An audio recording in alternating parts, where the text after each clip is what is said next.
1973. On a dark, misty night in Georgetown, DC, a car pulls up outside a family's home and a man steps out. He looks towards the window of an upstairs bedroom. Inside that bedroom, something beyond comprehension is happening to a little girl strapped to her bed.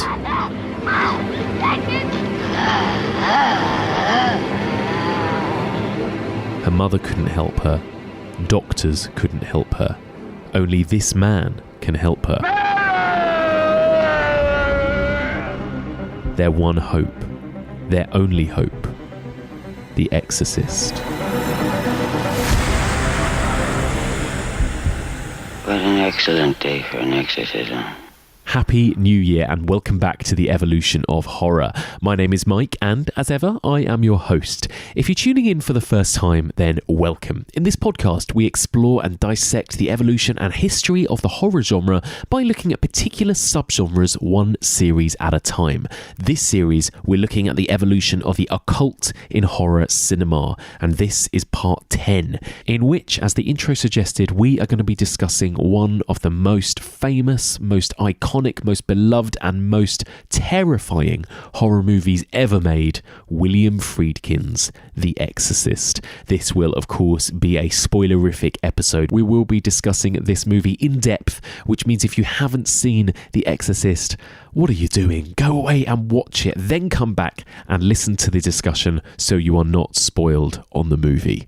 Okay, so much exciting stuff to bring you this week. Later on in this episode, you are going to get to hear the first ever Evolution of Horror live episode. Back in October, we put on a very special Halloween screening of The Exorcist in the Courtyard Theatre in London. A group of us sat and watched the movie, and then me and Jamie Graham and Jen Handorf sat on stage and discussed the movie live in front of an audience afterwards. So you're going to hear that discussion later on in this episode. But first of all, we've got a very, very special interview. Now, when it came to finding a guest this week for the podcast to talk to me about The Exorcist, there really was only one possible person I could have asked. I mean, this guy is the fountain of all knowledge when it comes to The Exorcist. He has always cited it as his favourite movie of all time, very famously. He's not only championed the film, he's also made documentaries about the film. He made a fantastic documentary called The Fear of God 25 years ago about the making of The Exorcist, and that documentary is actually now available again on BBC iPlayer, so you can check that out. I am, of course, talking about the brilliant Mark Kermode. Mark, as I'm sure all of you know, is a critic, writer, broadcaster. He's been a huge deal for me my whole life. I listened to him on the radio and I watched him on documentaries and on TV shows since I was a kid. He's not only been very formative and important in my film education, but also very formative in my podcast education. I think Wittertainment, his weekly film show with Simon Mayo, was probably one of the very first podcasts that I ever listened to and downloaded and got addicted to. Now, anyone who knows Mark knows that he is, of course, a huge fan of The Exorcist, but he's also a huge fan and very authoritative voice on Ken Russell's The Devils, which was, of course, the film that we discussed last week on our Cult series. Now, both of these films he has championed through his entire careers. With both of these movies, he actually had personal relationships with the filmmakers behind these movies, and with both these movies, he was kind of in some ways instrumental in kind of restoring these movies and finding missing scenes from these movies and showing these movies in new extended forms to new audiences. So he was the perfect person to sit down and chat about both Ken Russell's The Devils and William Friedkin's The Exorcist. So I sat down with him for a full hour and we chatted about both these movies and all things horror. So here we go. Here is my chat with the fantastic Mark Kermode.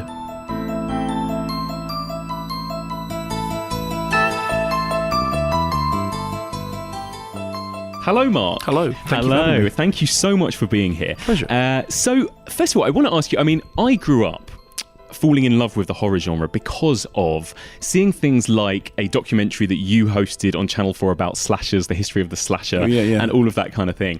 I just wondered, you know, what was your kind of gateway into horror originally? Do you remember your first horror movie experience? Yeah, I mean, I remember really clearly when I was a kid sneaking down to watch late night horror movies on television with the volume turned down. So my parents would go to bed about 10 o'clock, and television channels didn't go on very late when I was young, and there weren't that many of them.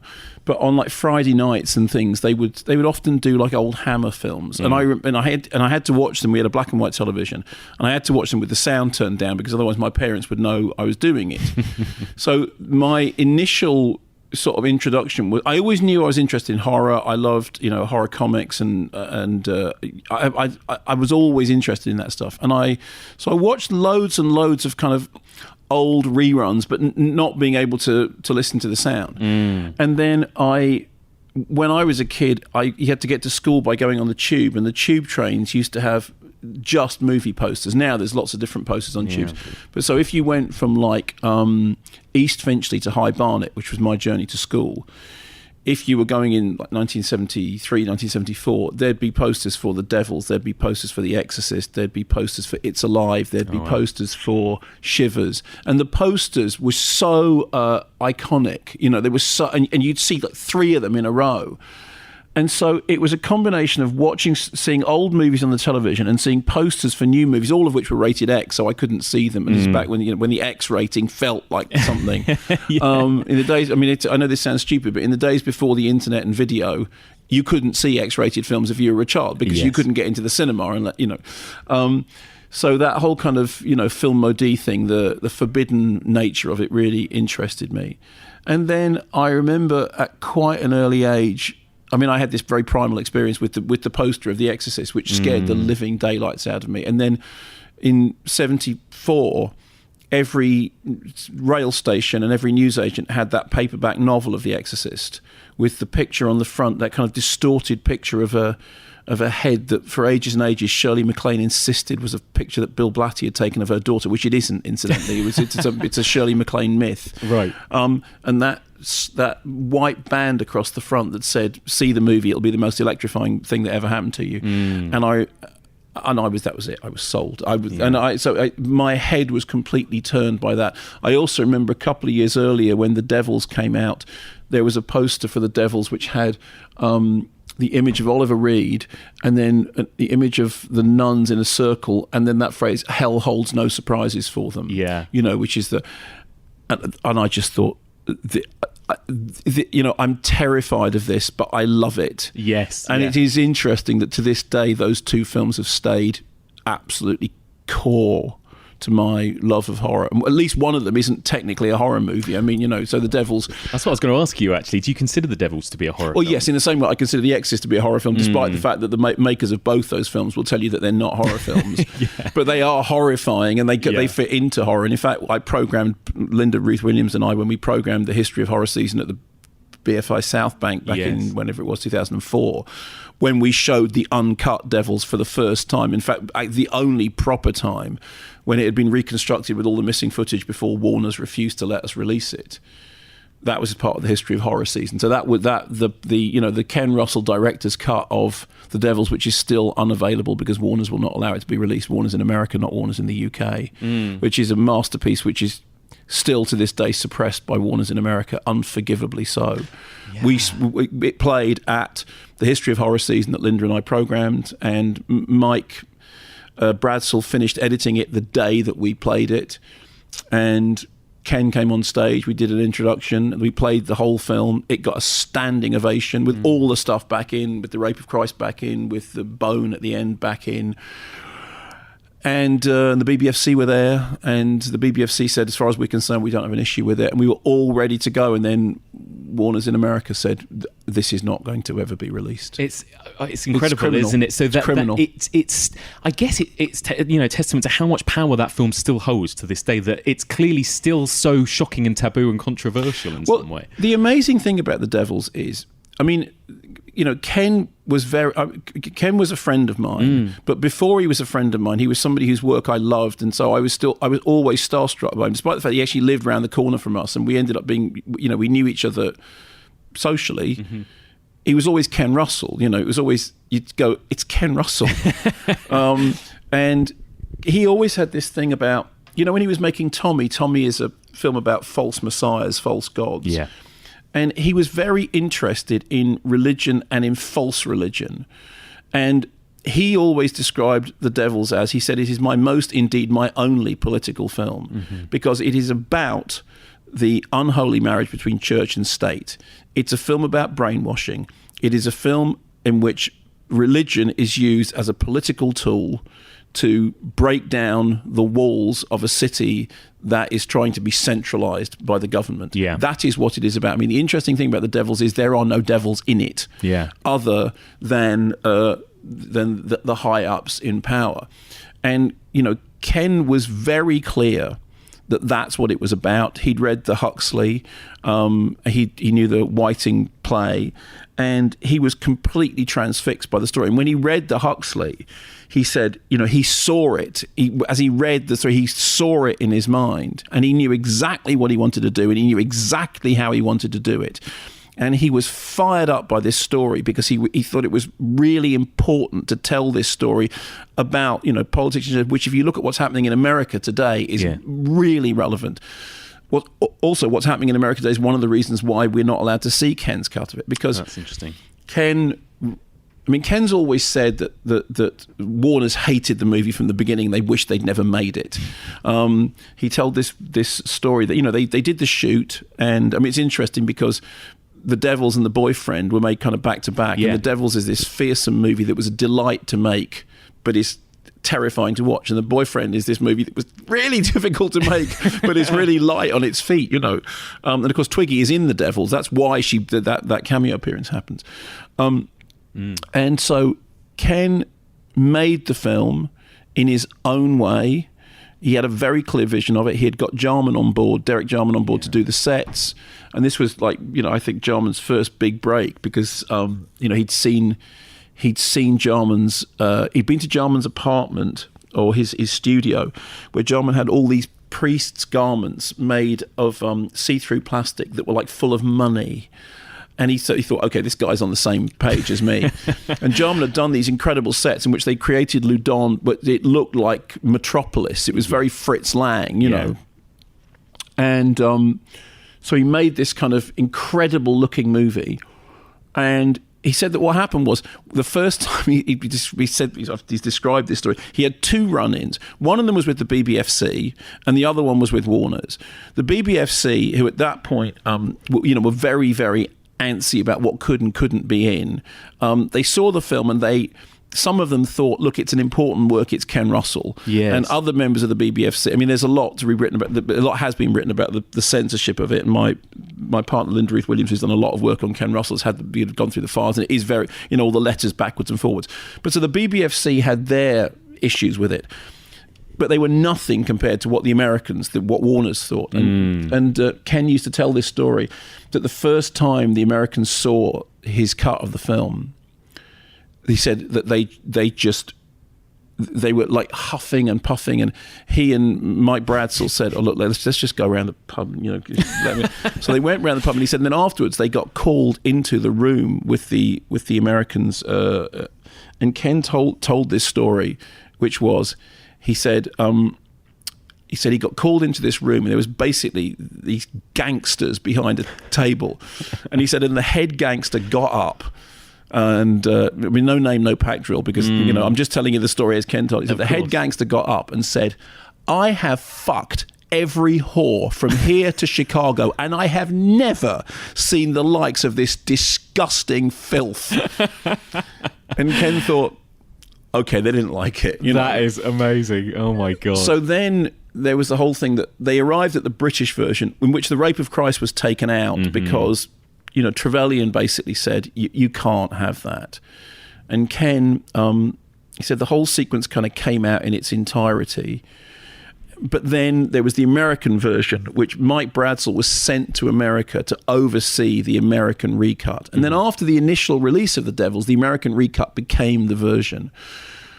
And then when I first met Ken, I said, look, you know, I think The Devils is a masterpiece. And I think he thought it was a masterpiece, actually, because it is. And I said, I made him a promise. I said, I'll find the missing footage. And he sort of laughed. And anyway, we went through a number of projects together.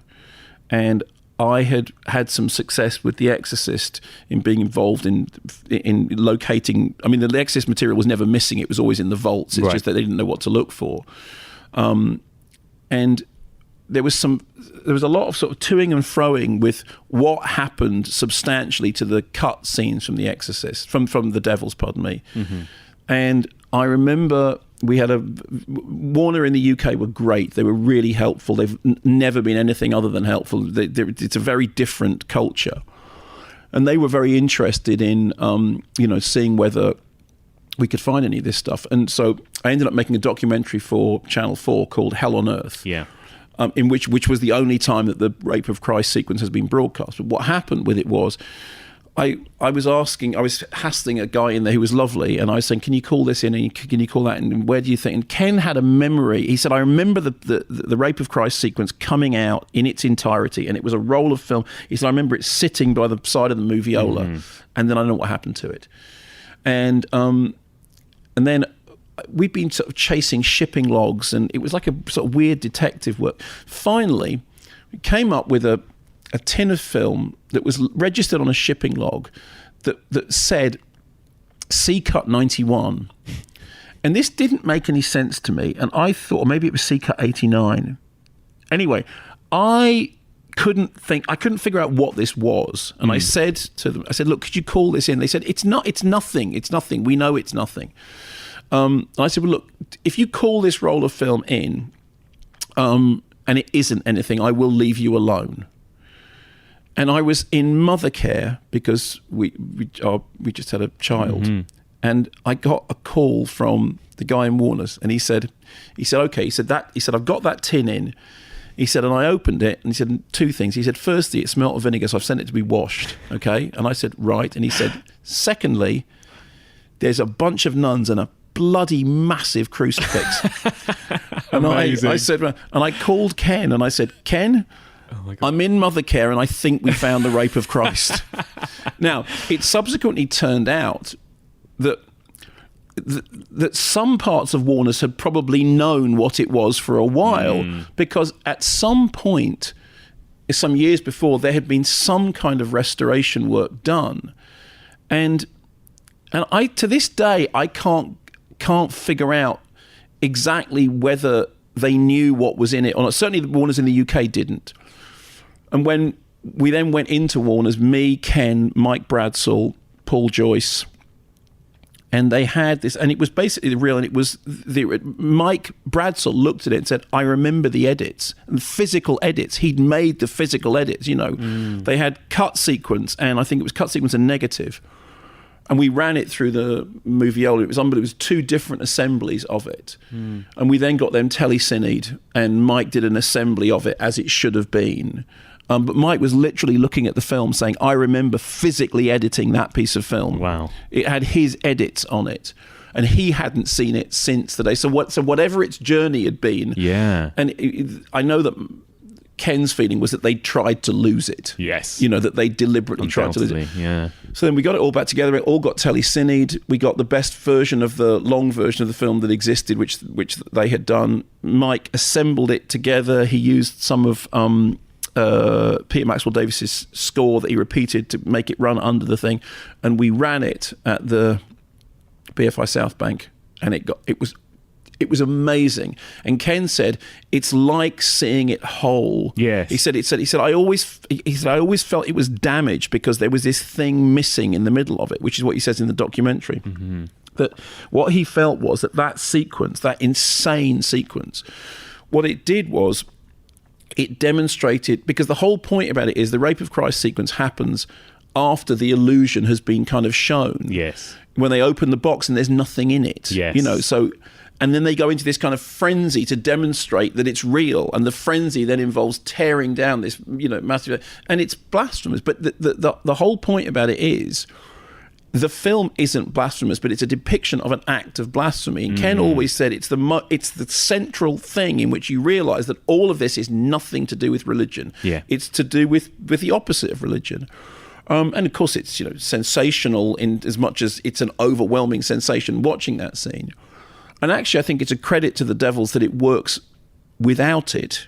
Yes, well, that's what I was about to say. You know, how do you feel about the X-rated cut then without that scene? Well, when it came to the BFI releasing the X-rated cut, we wanted them to release the proper cut. You know, we said with Channel 4, we managed to show the Rape of Christ sequence. We showed that. We showed the thing with the bone. We showed the Mummer's play. We found the stuff that was taken out. Yeah. We showed it in the documentary. We were only allowed to show the documentary once, and we went through so many legal hoops to be allowed to show this. They were saying, oh, well, you have to contact everybody who's in the scene and get their sign off on it. And we went, it's a crowd scene.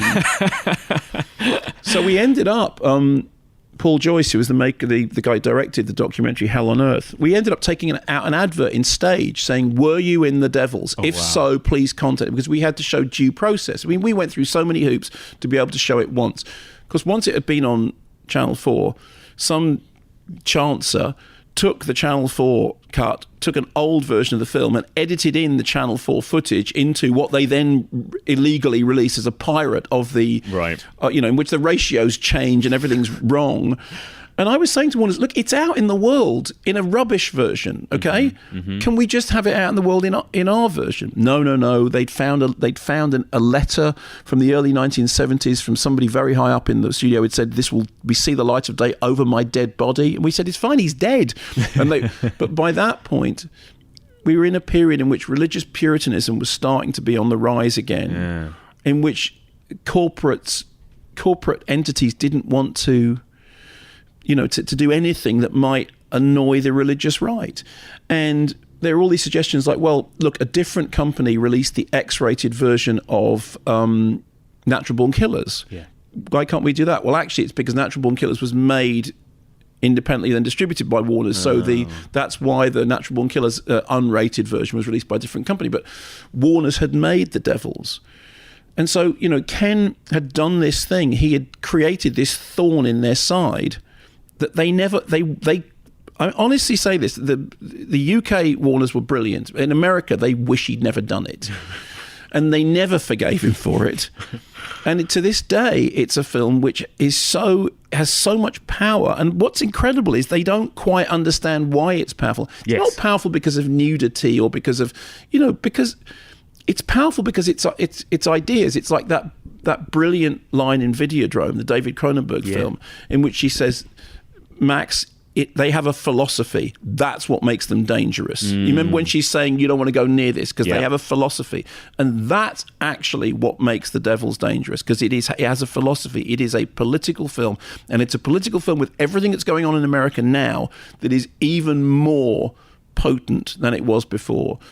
And when you consider, when you consider some of the things that are in other movies, when you consider some of the things that are in The Exorcist, it really doesn't make a lot of sense to be fair. So it's clearly there's something about that film that they just don't like. It's really interesting, isn't it? And so we really wanted for the BFI to release the director's cut, and then they wouldn't let us, and then they wouldn't let us, and then they wouldn't let us, and then just as we came near the release, Ken passed away.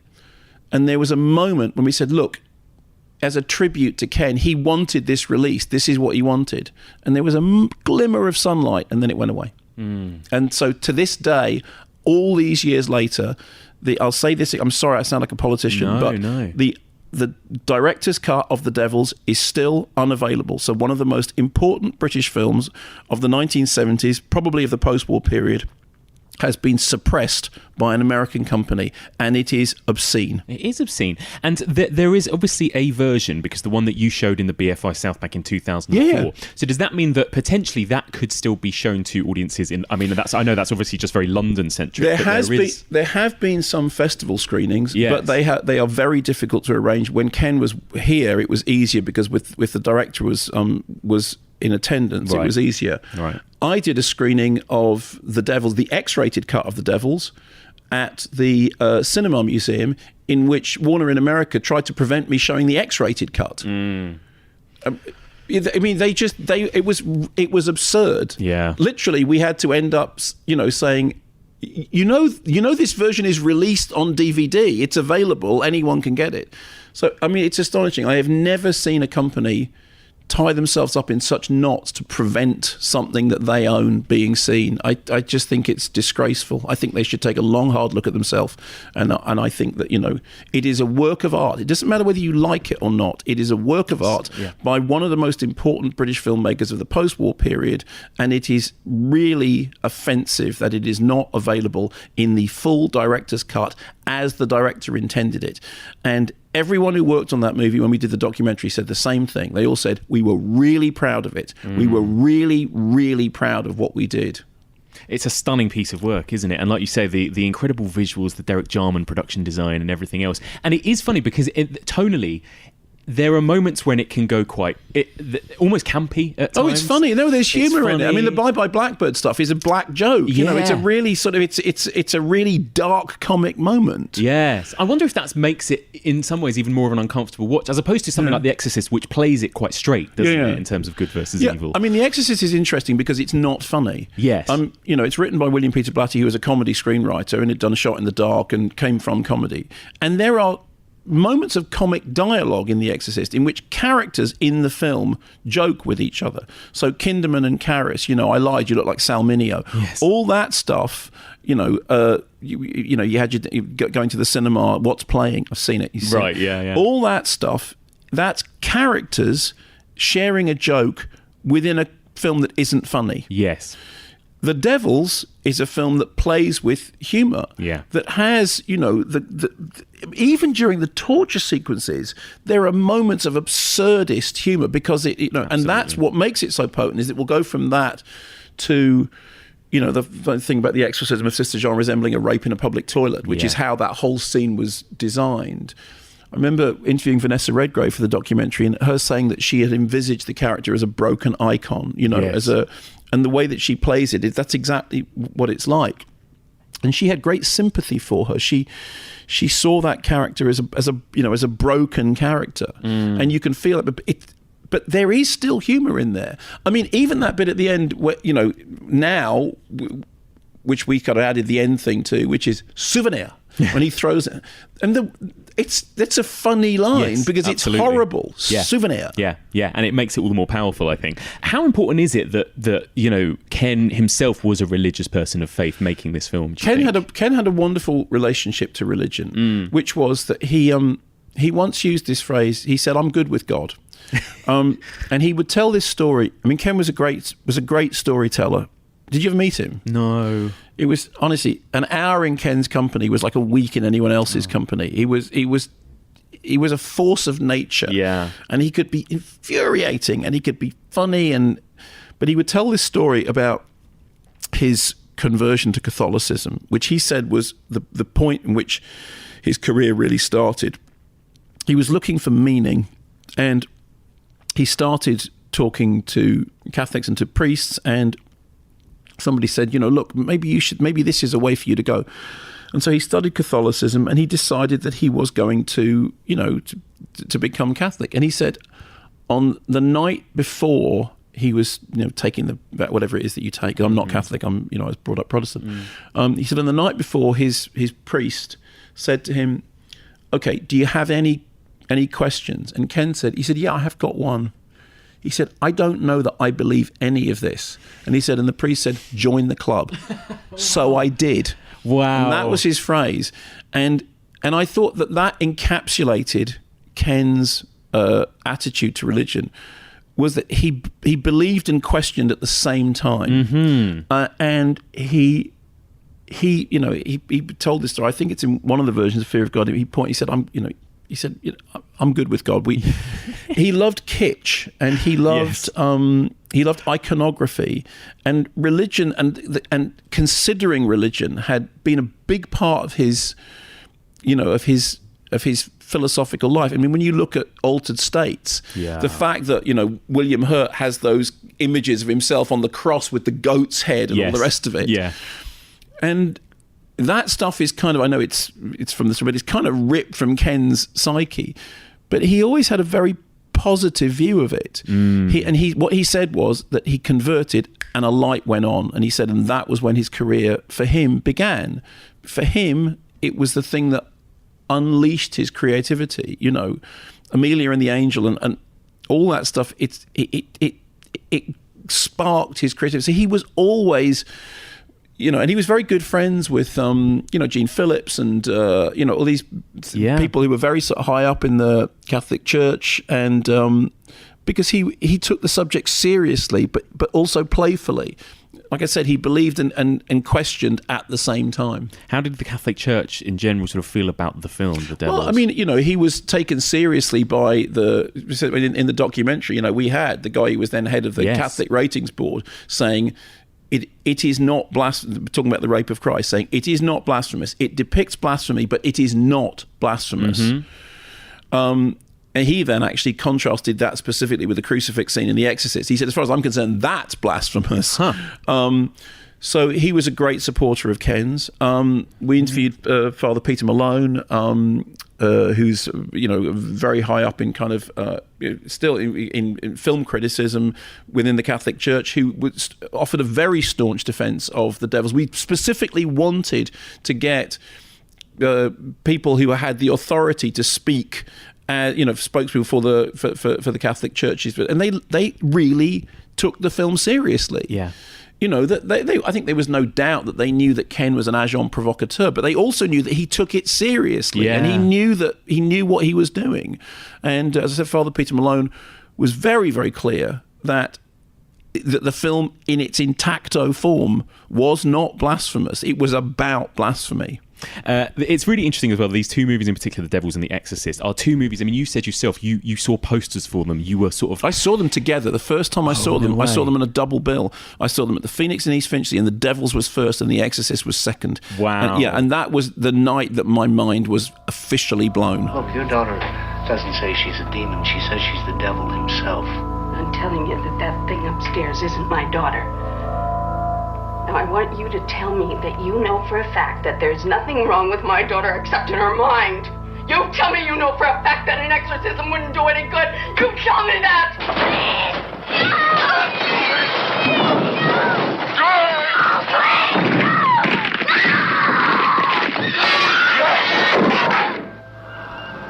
The one hope. The only hope. The Exorcist. Do you think that adds to these films' power? The fact that there are so many people out there, I'm sure, who hear about these movies before they ever see them, in a way, Yeah, I mean, I do. William Friedkin said this thing about The Exorcist, which was, he said that after the first few screenings of The Exorcist and the responses that happened to it, there's there's the first screening in which people are wobbling up the aisle, and then in the Fear of God, which is now back on iPlayer. Incidentally, if you get a chance, go to iPlayer, BBC iPlayer, and look at it. It's the festival version, which is everything. It's got Mercedes McCambridge, and it's got James Furman, the head of the BBFC, talking about why at that point it was outlawed on video, because we made that in 1998, 21 years ago.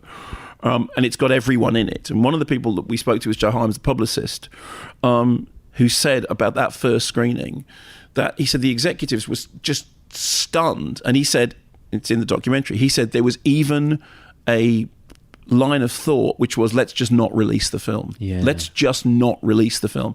And he said an executive came up to me and he said, Joe, what is this? What have we got?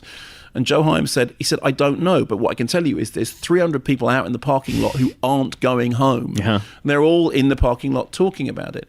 But he described the reaction to that first screening as shock. Like the executives just did not know what they had, and they didn't know how to deal with it. So Friedkin then said, after the first week, he said going in to see The Exorcist was like walking down a street that you knew there'd been a murder in the previous night. He said they were scared before they got into the cinema. And this is absolutely true. I mean, I remember really clearly, I lived in North London, going past the Classic in Hendon, which is where The Exorcist was showing everywhere, actually, but it was showing in the Classic in Hendon. And there were nuns standing outside sprinkling holy water on people as they went into the cinema, and a minister handing out leaflets, which I've got one of still, saying, if you see the film Troubled by the Devil, call Father John on 01, blah, blah, blah, blah, blah. It's incredible. Now, incredible. Great marketing, right? Yeah. Well, okay, fine. So if it was Roger Corman or Larry Cohen, you'd think they set it up. But in the case of this, they didn't. I actually asked Joe Hyams. I said, "Did you say?" He said, "No, we didn't have to." He said, "After that first screening, actually after that first screening, he said my main job was reining it in, was pulling everything back because the thing just did its own business." And the thing is, it's not like a William Castle movie with gimmicks, is it? That's the thing. It feels like it's taken so seriously. It takes itself dead. I mean, I do think it's the greatest movie ever made. I don't, I'm kind of tired of hearing myself say it. And I know everybody else does. Alan Jones once said about, the book that I wrote about The Exorcist. He said it's everything you never wanted to know about The Exorcist, but was scared Mark was going to tell you anyway. Which I think is fair enough, because I've obsessed about that film. There's not a day of my life that I don't think about it, and.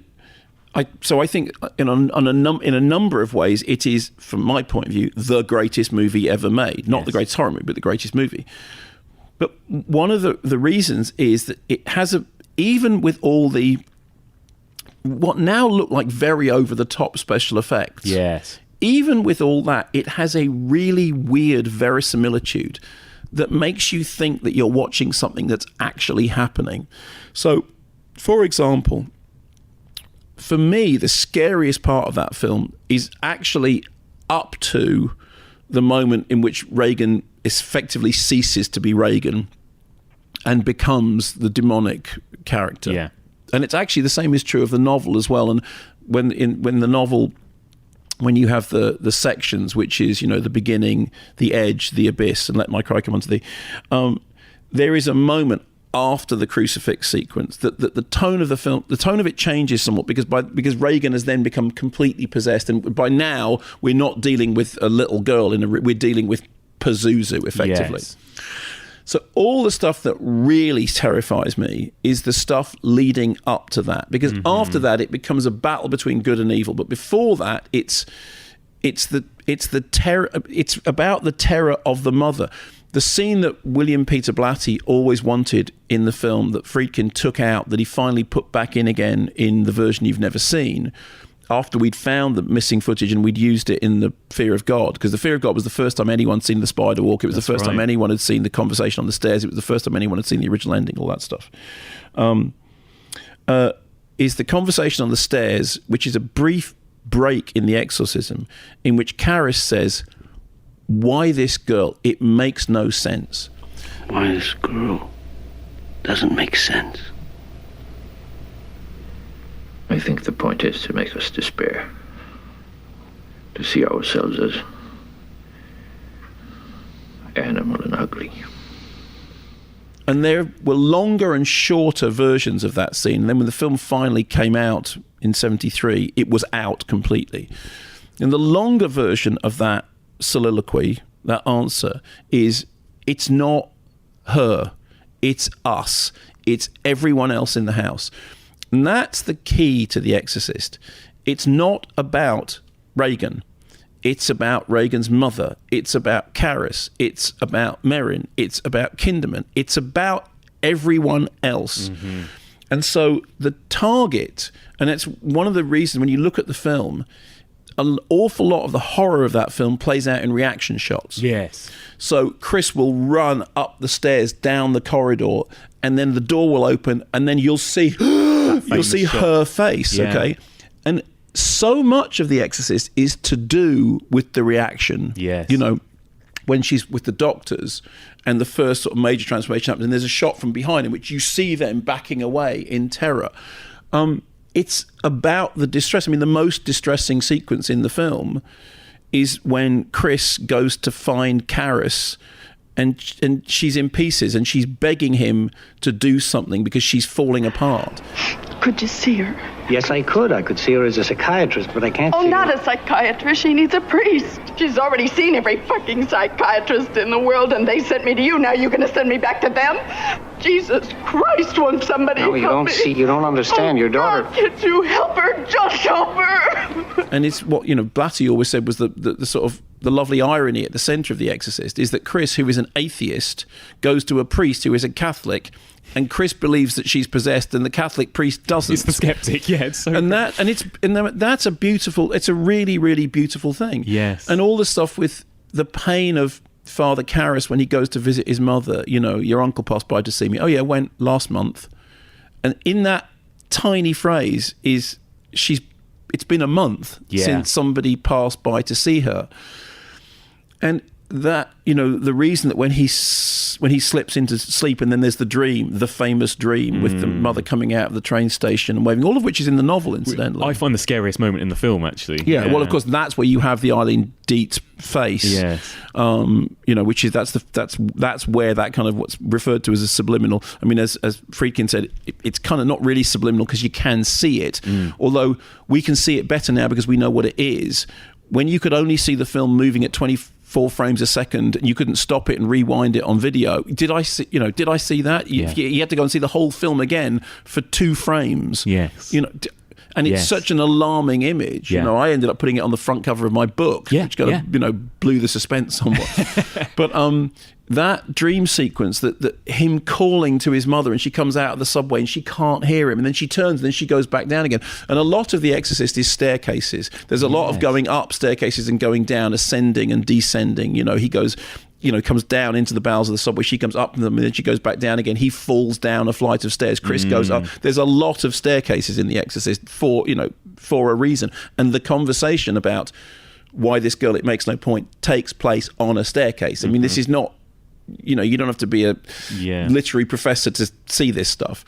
But you believe in it. So even when crazy things are happening, like she's levitating or the head turning, which of course was the subject of a great disagreement between Blatty and Friedkin, because the reason the head turn happens is they had to make the dummy to do the 100, the head turning round after the crucifix scene. And that's why they made the dummy. And then in the novel, the sequence of the head revolution doesn't happen. Like, what happens is that Reagan's head turns, and he describes it, that it turns creaking like a mannequin. And there's this really creepy description of Reagan's dead eyes, because the demonic eyes are about, of her head turns all the way sort of sideways like that. And he describes it as like a mannequin, right? And in the novel, when the head turns all the way around after the crucifix scene, Chris is concussed, right? She's banged her head and she thinks she sees Reagan's head turning unnaturally, the same thing, until it's facing backwards, right? Because that's how Burke Dennings died. So the point is, it's Reagan, and that's when she says, "You know what she did." Yes. So what's happening there is in the novel, it's an illusion, maybe, because Chris has fallen back, hit her head, and she looks up through this swimming fog, and she thinks she sees Reagan's head turn until it was almost facing backwards, and then she says, "Do you know what she did?" And then, of course, they realised that they could make the head go all the way round. Yeah. And then Blatty said, "Well, you can't. If the head goes all the way around, it'll fall off." And that's why they ended up cutting in the reaction shot of Karras, so you don't see the head go all the way round in one thing, which everyone remembers that you do. You don't. Yeah. What happens is she sits up and her head turns round to the side. You hear this, which is actually gone. It's like a leather or something, is it? Gonzalo, with his wallet. He got his wallet and he held it up to the microphone and he cracked the leather of the wallet, and it goes like that, and then it cuts to Karras staring at her. And then you see it come back the other side. So there is at least the implication that it's in his head. You know what she did? Your canting daughter? And that was Blatty just insisted. He said, "You cannot have the head going all the way round." And you're right. Those reaction shots are actually probably more powerful and scary than what you're actually seeing happen. They're the thing that make you scared, because you see people being scared.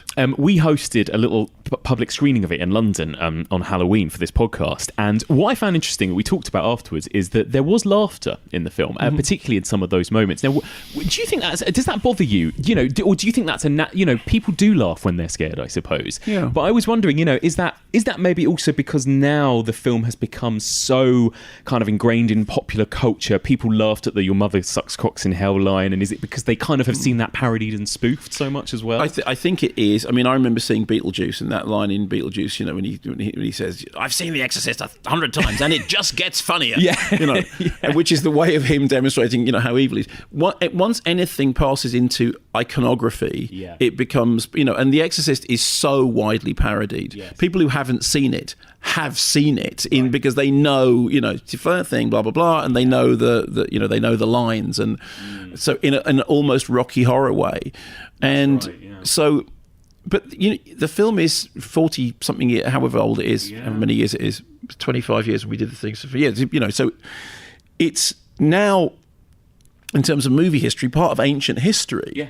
And so in the same way that if you watched the James Whale Frankenstein now, there'd be things in it that you'd laugh at because you've seen Young Frankenstein, and because you've been to Halloween things. I mean, people now go to Halloween dressed as Reagan McNeil. I mean, that's how much it's... But I also know that when it first came out, I'm sure that there were people who laughed at it because, laughing, screaming is a kind of close run thing. But what's really impressive is that most of the time that isn't the case. But most of the time people would just really, really scared by it, like really properly frightened of it, like running out of the cinema and straight into a church frightened, like collapsing in the aisles frightened.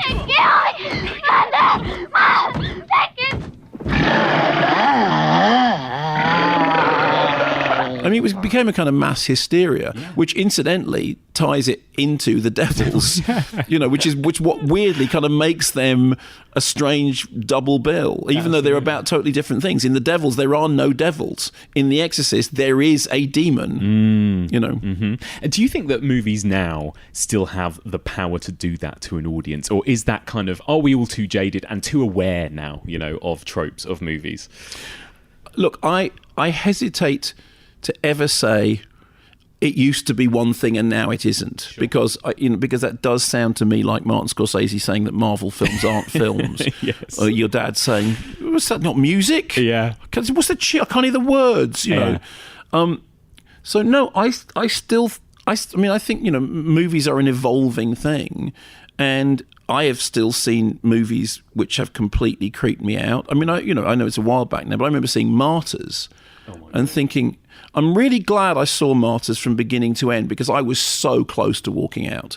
I was so close to walking out, and I don't want to watch it again, but I'm really glad I went through it. I thought it was really shocking. I think that one of the things that sometimes gets lost is, you mentioned at the beginning the Scream and Scream Again documentary that I did, which basically starts with Halloween and goes on from there. Well, of course, Scream and Scream Again was made as a sort of spiritual successor to the Adam Simon documentary American Nightmare, which incidentally I think is a superior documentary. Wonderful. It's a wonderful documentary. And what it does is it goes from Night of the Living Dead to Halloween, and it goes through Texas Chainsaw, Last House on the Left, and it talks about those movies meaning something. And when it gets to Halloween, the idea is that Halloween is an end point of it meaning something. It's a point at which it becomes entertainment. And then we get Friday the 13th, which is, because Sean Cunningham, so Last House on the Left, but Friday the 13th is a roller coaster ride that was picked up by a major studio, and then fine. And Cunningham kind of openly admits that, doesn't he? Oh, of course, I mean, in fact, one of the things that happened in that when we were making Scream and Scream Again, we interviewed Sean Cunningham, and I asked him about Last House on the Left, and he said the last time he'd seen it, he was quite shocked by how tough it was. By just, he was really quite alarmed by it. Yeah. Because it's a horrible film. It really is. It really is horrible. but it is horrible with a point, but that doesn't mean it's not exploitatively horrible, because of course it started out as sex crime of the century. You know, it did start as that. It had a harder core version in its inception. But I think sometimes what gets lost is for me the horror films that work the best, there's something more going on below the surface. Yeah, agreed. And it's interesting that both, you know, Exorcist and Devils, and actually an awful lot of Cronenberg, you know, it's subtext is what's really interesting about them. It's how far you can dig down. And I see a lot of, you know, quite bang movies, jump scare movies that I'm not that bothered by. But on the other hand, they've always been a part of horror cinema. I'm not one of these people who thinks, you know, modern horror movies, they're all rubbish because now you can see everything, and in the past you blah blah, that's all rubbish. There was a point that I thought, if I see another found footage movie, yeah, totally, I am going to go crazy. But then you know, people will still keep doing interesting stuff with that format. And of course, somebody sent me a photograph recently of a television channel that was showing Paranormal Activity, which said the first found footage movie, and you immediately want to go, well, firstly, Blair Witch Project, and before that, Cannibal Holocaust, right? Yeah, of course. If we're going to have this conversation, this is where it begins. And when Blair Witch came out, I made a very short little documentary for Channel 4 about it. And, you know, we interviewed the American Sanchez, and I said to them, you know, well, the Cannibal Holocaust thing is, because Cannibal Holocaust is where that really begins. Yeah. I know there are precursors and, you know, Mondo movies and that kind of stuff, but that's really where it begins.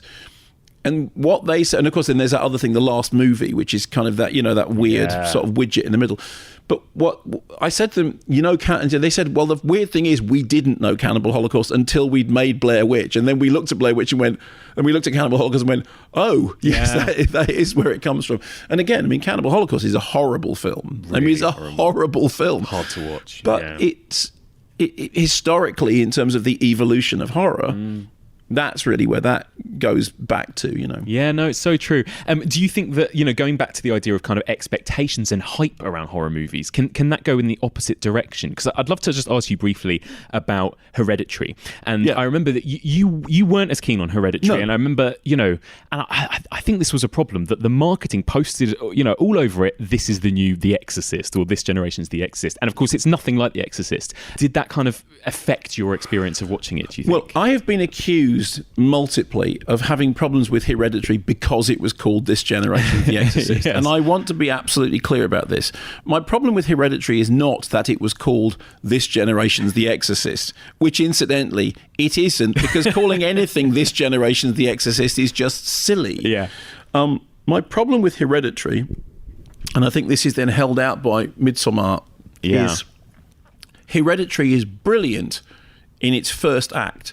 It has one of the best first acts I've ever seen, and when the thing happens, you know, somebody said the reason it's called Hereditary is it's a pun, and I said, what do you mean? He said it's hereditary. Oh my god! No, it isn't. Of course it isn't. But you know, exactly. That's brilliant. No, I know, but and it's not a tree, but it doesn't matter. Okay, so that first act is just like yeah, and then it gets really silly, and it just runs out of steam. And of course, he'd made some really brilliant short movies beforehand, and which are really dark and really strange and really twisted, and all to do about, you know, family. And so, having seen those short films, and having thought that the first half of Hereditary was brilliant, I just thought the second half of it was silly, and I felt so disappointed by what came after the first half that it then became. I mean, it literally turned into,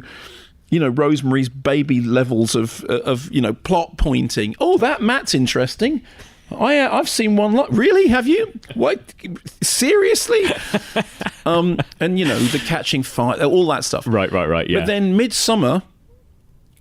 Midsummer's great, and Midsommar is sustained, and Midsommar, and I think I'll be honest with you, I would think that even Arras himself would confess that Hereditary is flawed in its second half, and Midsommar is because Midsommar is a breakup movie. That is what it is.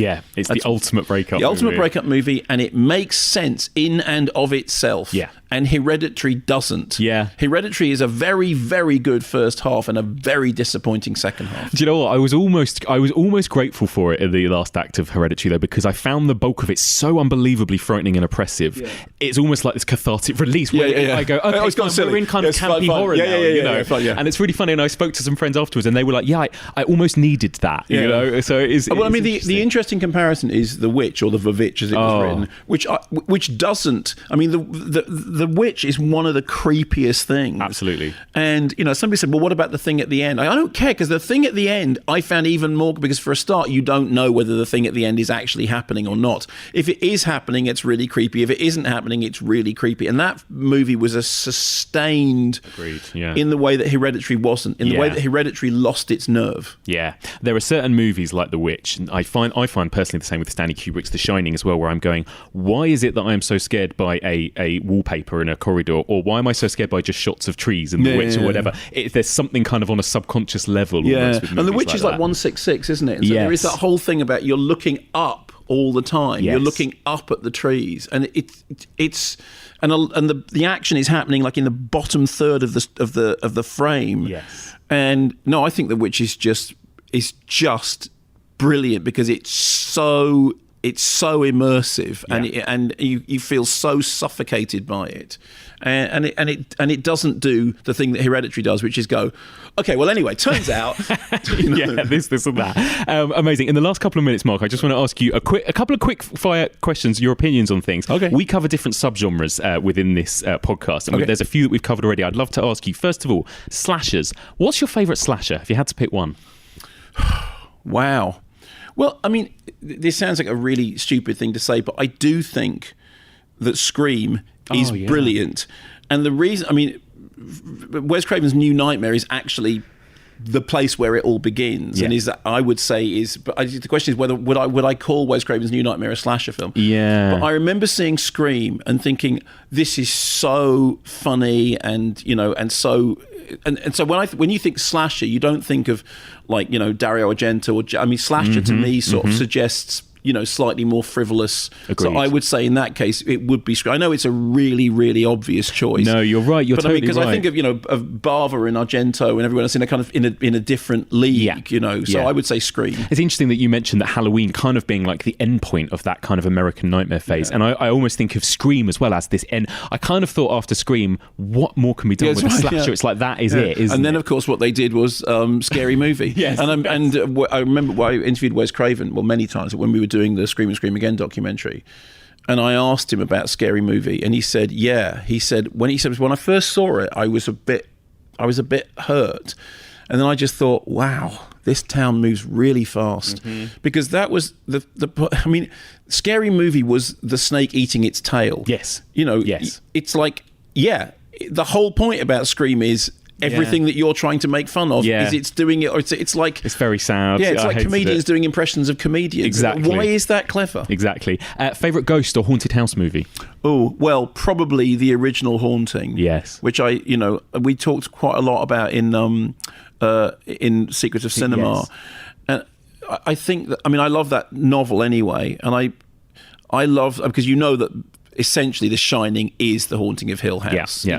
You've always been the caretaker. Exactly. Yes. Which is, that's literally, that is what it is. And of course, the other, I love the novel of Ghost Story. The film of Ghost Story, not so much, although there are some good moments in it. But the novel of Ghost Story, in which has got my favourite thing in a ghost story, when there's the three different. Have you read the novel? I haven't, no. So I can't remember whether this happens in the film or not, but there's an event which is remembered in three different ways, and he wakes up in bed, and Eva Garley, Alma Mobley, is looking out of the window, and she says something, okay, and he thinks she says, "I saw a ghost," and then he goes back to sleep. And then later on, he realizes that she didn't say that. What she said was, "I am a ghost." Huh. And then later on, he realizes that she didn't say that. What she said was, "You are a ghost." Oh, lovely. And then it says that, that's the central realization at the heart of every great ghost story. Yeah, absolutely. Because Ghost Story is about that. And I remember reading that and going, Yeah. And so many of the greats kind of play on that theme, don't they? Favourite folk horror? I mean, that's a funny amorphous term. Well, The Wicker Man. I mean, it has to be, doesn't it? Yeah, because for all the things that are wrong with The Wicker Man, and there are many, there are many, many, many things wrong with The Wicker Man. It is the sump from which all that stuff comes. So when everyone, see Midsummer, you go The Wicker Man. When you see Hot Fuzz, you go The Wicker Man. It's kind of grounds, and I know there have been folk horror movies before that, but it's the sort of and also it's the lovely thing that it was abandoned and unloved, and then crawled its way back from the grave. I love that about it. Favorite zombie movie? Oh. Well, I mean, so these are such boring choices. I mean, probably Night of the Living Dead, because it's about something. Yeah. The thing with zombie movies, they're only ever as interesting as what they're about. Absolutely. And so, Night of the Living Dead is about racism, and Dawn of the Dead is about consumerism, and Day of the Dead is about vivisection, and the racism one is the one that works because the end of of Night of the Living Dead is just so astonishingly frightening and bleak. Yes. Yeah, it's incredible. Still packs a punch, doesn't it? I just think I know it's really obvious, but there's a reason. There is a reason, absolutely. And favourite kind of classic monster movie? Well, probably Cronenberg's The Fly. Oh yeah, fantastic. I mean, not least because I remember so clearly, David Cronenberg's remaking The Fly, and it's produced by Mel Brooks. You go, what? How's that going to work? Yeah. And then I saw it in Manchester, and I had I was a big Cronenberg fan, but I couldn't figure out how The Fly was going to work. And then it starts off with Kim said when we wrote the Secret of Cinema thing, The Fly is an example of what happens to a romantic comedy if you just shift one element. Yes. Boy meets girl, boy invents teleporter. That's boy accidentally creates fusion at a genetic level. Yeah. But it is, because it starts as I one of the reasons I love it is I love the thing at the beginning, when he, he's doing the Jeff Goldblum thing, and he's, I've made an invention that will change the face of the thing. And she thinks, right. And then he takes it, I've got the coffee machine with the eagle on top, and all that stuff of Jeff Goldblum being Jeff Goldblum. Yeah. And it's so sad. It's so heartbreaking, isn't it? I love all the, drink deep or taste not of the plasma pool. You don't want to be one of the, I love all that stuff. And I think that, I'm an insect who dreamed he was a man and loved it, but now the dream is over and the insect is awake. If you stay, I'll hurt you. I mean, it's Shakespeare. It's beautiful. Absolutely beautiful. I mean, you talk on the Secrets of Cinema horror episode actually about how, horror can either kind of evoke kind of, horror, terror, the uncanny, repulsion. That movie kind of has all of that, and absolute repulsion as well. Oh yeah, no, I mean, you nearly lose your lunch in some of the bits in it because with the fingernail and all that stuff. Yeah, terrifying.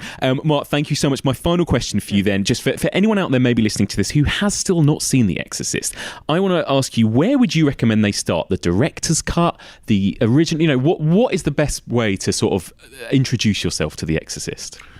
Well, I'll answer that by telling you a story, which is that after we'd made The Fear of God, and so those scenes had been seen, and The Exorcist had been reissued in its original version in '98, and it had gone to number one in the UK box office. 25-year-old horror film had gone to number one in the UK box office, and there was this kind of resurgent interest in it. And Bill Blatty, who was a friend, I hope I can call him that, had wanted for ages for those key scenes, the theological scenes, to be in there.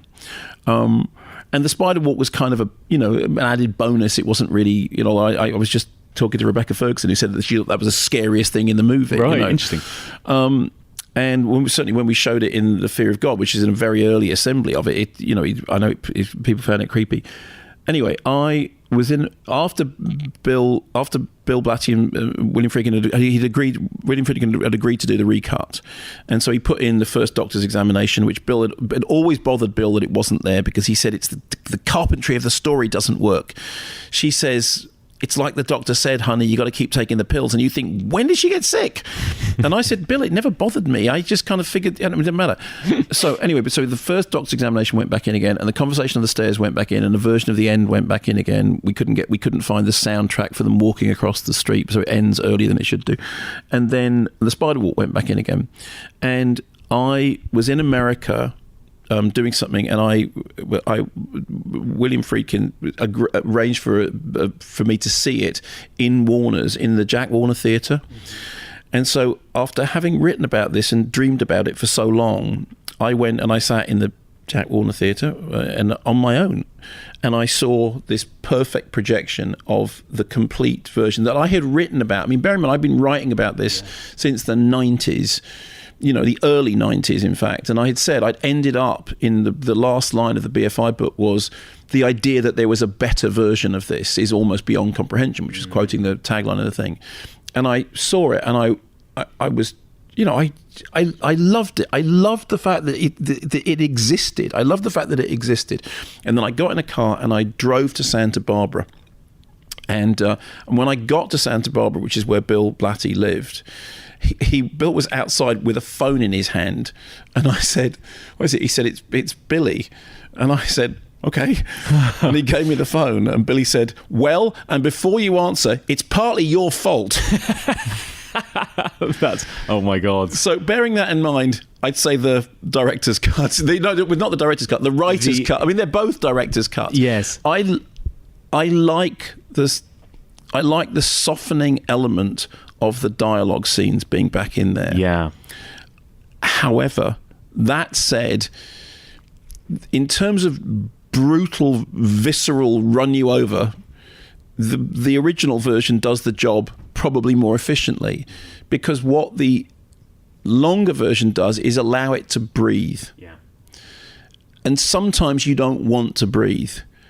But I did, because I'd lived with the original version for so long that when I saw the version with the conversation on the stairs, with the first meeting, with the thing at the end, Mm-hmm. the thing at the end that Kinderman has to meet Dyer. Yes. I was in tears. Wonderful. Mark, it's been an absolute pleasure. Thank you so much for joining me. Thank you. A big thank you there to the wonderful Mark Kermode. What an absolute treat. I can now tick that off my bucket list. I have sat down for a solid hour and talked about horror movies with Mark Kermode. Fantastic. Okay, it's not over yet. In the second half of this episode, as promised, you're about to hear our Evolution of Horror live episode. I sat down in front of a live audience packed with people who had just seen on the big screen The Exorcist, the version you'd never seen. We watched the film on Halloween, and I discussed the movie with Jamie Graham and Jen Handorf. Here we go. Welcome to the first ever Evolution of Horror Live!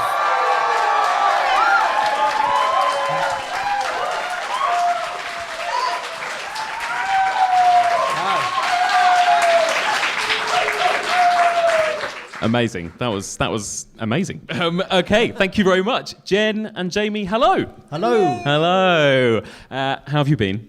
Very well, very well. It's like goth Christmas at the moment, so I'm having a good time. Good. So we're here to talk all about The Exorcist. I've done sort of 4 seasons of this podcast, and I've almost been putting off The Exorcist because it's such a massive film. I want to start off by asking you guys what your sort of history is with this movie, what your relationship with it is. Jamie, tell me, first of all, do you remember the first time you saw The Exorcist? I do. I was about 16 years old, 17 years old. And bit of history for anyone who doesn't know, it had been out on video. It came out on Warner Home Video in 1981. And then it got withdrawn from shelves in 1988, which the video recordings that came out in 1984. It wasn't a part of that. It wasn't caught up in all the video nasty stuff. But they did have 4 years, the BBFC, to clear through films that had already been out there and already been kind of on video shelves before the video nasties. So they got to The Exorcist in 1988 and they got rid of it because they felt it was a danger and like people, especially as it's a 12-year-old girl, that teenagers may watch it. Yeah. So they said it's not suitable for home viewing, took it off the shelves. Now, my typical luck, that was just when I was really, really getting into horror films. Of course. I got into horror in 1986, 1987. I was watching all The Fly, Nightmare on Elm Street 3, all of those, Angel Heart around that time, Hellraiser. And then I heard about this legendary Exorcist, which with Texas Chainsaw was the kind of one you had to see. So I was like, where is it? And of course, it had just been withdrawn. So a couple of years, I was frantically trying to get a pirate copy. Probably shouldn't say that, but couldn't get hold of it. And then they played it in my local Flea Pit cinema because it was still allowed in cinemas. So occasionally it would come round. So it was a late night show and me and a bunch of friends went to see it. It was such a big event. It's like, my God, I am going to see The Exorcist. And I went, and I have to say it didn't disappoint. Absolutely terrified me. So the first time you saw it was on a big screen as well? It was on a big screen. I was about 16 or 17 with a group of friends, but it was a half-empty theatre. You know, it was probably about 10 o'clock, 11 o'clock at night showing. And all I really remember the Iraq sequence at the start lasting about 40 minutes. Yeah, right. I really do. I want to talk about that sequence in a bit. Because I'd heard about this legendary film, and to me, as a 16, 17-year-old, it's like, well, what the hell is this? Yeah, where the fuck is the horror? Boring. Yeah. Where's the girl It's like with David the Attenborough is going to pop up. I know. You almost feel like you've put the wrong film on initially. Yeah, it's really like, this isn't it. Yeah. But once it got going, I loved it. Yeah. I think it is a movie that has like a reputation that precedes it, isn't it? That's the thing. Jen, what about you? What was your first memory of it? Couldn't have been more the opposite. So growing up in the States, and I was born in the 80s, and I grew up in the Bible Belt in Memphis, Tennessee, so religion was quite intense, but not the Catholic kind, the Methodist and Protestant kind, where we're less about demons and more about being pricks. And so I spent a lot of weekends at my grandmother's house where there was very little to do other than read the old Reader's Digests and sit and look at the you know what I'm talking about, right? and watch the black and white television, except I was not allowed television after 7 o'clock because that was bedtime. But I've always been a bit of a rebel. Oh, you. So I would sneak downstairs and turn on the TV and put it on low and like sit there with my stolen biscuits from the cupboard and watch whatever was on. The TV was black and white. It was on CBS, which meant it was heavily cut. And I still just remembered it being the most terrifying, weirdest film about these priests and a very naughty child. Yes. So to speak. I must have been about 7. And oh my God. I know. Wow. And here I am today, completely unaffected. But so, and then the second time, so second time I watched it was at film school on a horror course and like a proper like, ooh, yay, The Exorcist, except I'm intrinsically late for everything, so I missed the 40-minute opening. Right. Sat in my chair like, okay, The Exorcist. But this time, honestly, it felt like everything was either collapsed or expanded. I watched it again this week in preparation for this, and it felt like everything was either longer than I remembered or much shorter than I remembered, or it does seem one of those Mandala-esque films that sort of expands or contracts to fit your own experience more than anything. Yes, and which cut you're watching maybe as well. There's that as well. That's the other thing, isn't it? Because we watched the director's cut tonight. And how familiar are you with the director's cut, you guys? Had you kind of... Those additional 12 minutes. Yeah, those additional 12 minutes. I mean, I guess, first of all, I want to ask you, Jamie, did we need those additional 12 minutes? I prefer the theatrical cut. Yeah. I have to be honest. There's things I like about the director's cut. I think some of the extra medical stuff and a few more character beats kind of add to the film, because in the theatrical cut, she maybe becomes possessed a little bit quickly. It sort of steamrolls quite fast. So it adds a bit of flavour to that mix and sort of all feels a little bit slower. But the famous bit in the director's cut, obviously, is the spider walk, which is an amazing effect, but I don't think it's needed. I think that it kind of takes the action out of a room. To me, watching it, I love that feeling that every time you go up to that door of a room, some shit is going to hit the fan, And when she explodes out of it, I kind of think, one, it's a little bit too early in the film for such a big effect, and two, it takes the action out of a room. And also that ending, that sort of tagged on slightly comical, happy ending, which we were all sort of giggling about. I get the fact why Blatty particularly wanted it, that he wants to make sure people know it's upbeat and good has triumphed over evil, and that was very important to him. But I'm with Friedkin, as Friedkin originally was before he changed his mind for the director's cut, that it is superfluous. I think it's a stronger ending without those 2 minutes tagged on the end. Well, and it's interesting as well because Blatty, when the book was released, he actually added things to the book as well, that there's extra passages and extra characters and all this kind of thing. So it's definitely a film that between Friedkin and Blatty, the director and the writer, they never seemed to really want to leave it alone, that they always kind of wanted to fiddle with it. And after a 200-day shoot, I sort of feel a little bit like they should just leave it alone. But they're and I'm gonna go on and say it because we've been talking around it. But the Kermode documentary is on BBC tomorrow. Yes, We're it not is. technically plugging, but if you're interested, you should watch it. And But there's a lot of documentaries about The Exorcist as well, though, right? Yeah. The extras have been done well. Yes. But there's a conversation between Blatt and Friedkin in that piece, and it's not a major spoiler or anything, but Friedkin says, "No, I think we should have had it," and Blatty says, "No, I think it was a terrible idea. Oh, I've just figured it out." Yeah. And that's filmmaking for you. This was what, 20 years after they made the film that he did the documentary, and you've got the writer and the director in a room, and he's like, "No, it's the worst idea ever." No, oh God, I've just figured it out. And what he said he'd wished he'd done is that as soon as she got in the news about the dead director, that Regan had come down the stairs at exactly that the scream, the spider walk, immediately there, rather than giving it the double beat of her friend is dead and her daughter did it. And then her daughter may be possessed by an arachnid. Yes. But it was so interesting, I think, that all of this source material exists around this film. That means we can see the director and the writer talking 20 years later. Yeah. But saying, "Oh, yeah." It's very interesting in that conversation on Kermode's documentary that everything Friedkin is saying, because he's arguing with great passion about, no, I was right to cut this scene out, and I was right to cut this scene out, and it wouldn't have worked with this. And then everything he's fighting against, he reverses and puts it all in the director's cut, which makes me a little bit cynical about it. It's either he had a big change of heart, or it's like, no, it's a few years on, we can release this again, get another $100 million at the box office, off we go. How much feels like it's retconned about the meaning of this film and what they intended and grand designs and that kind of stuff? It feels like a lot of the response is after the fact. Yeah. That especially because there is so much source material.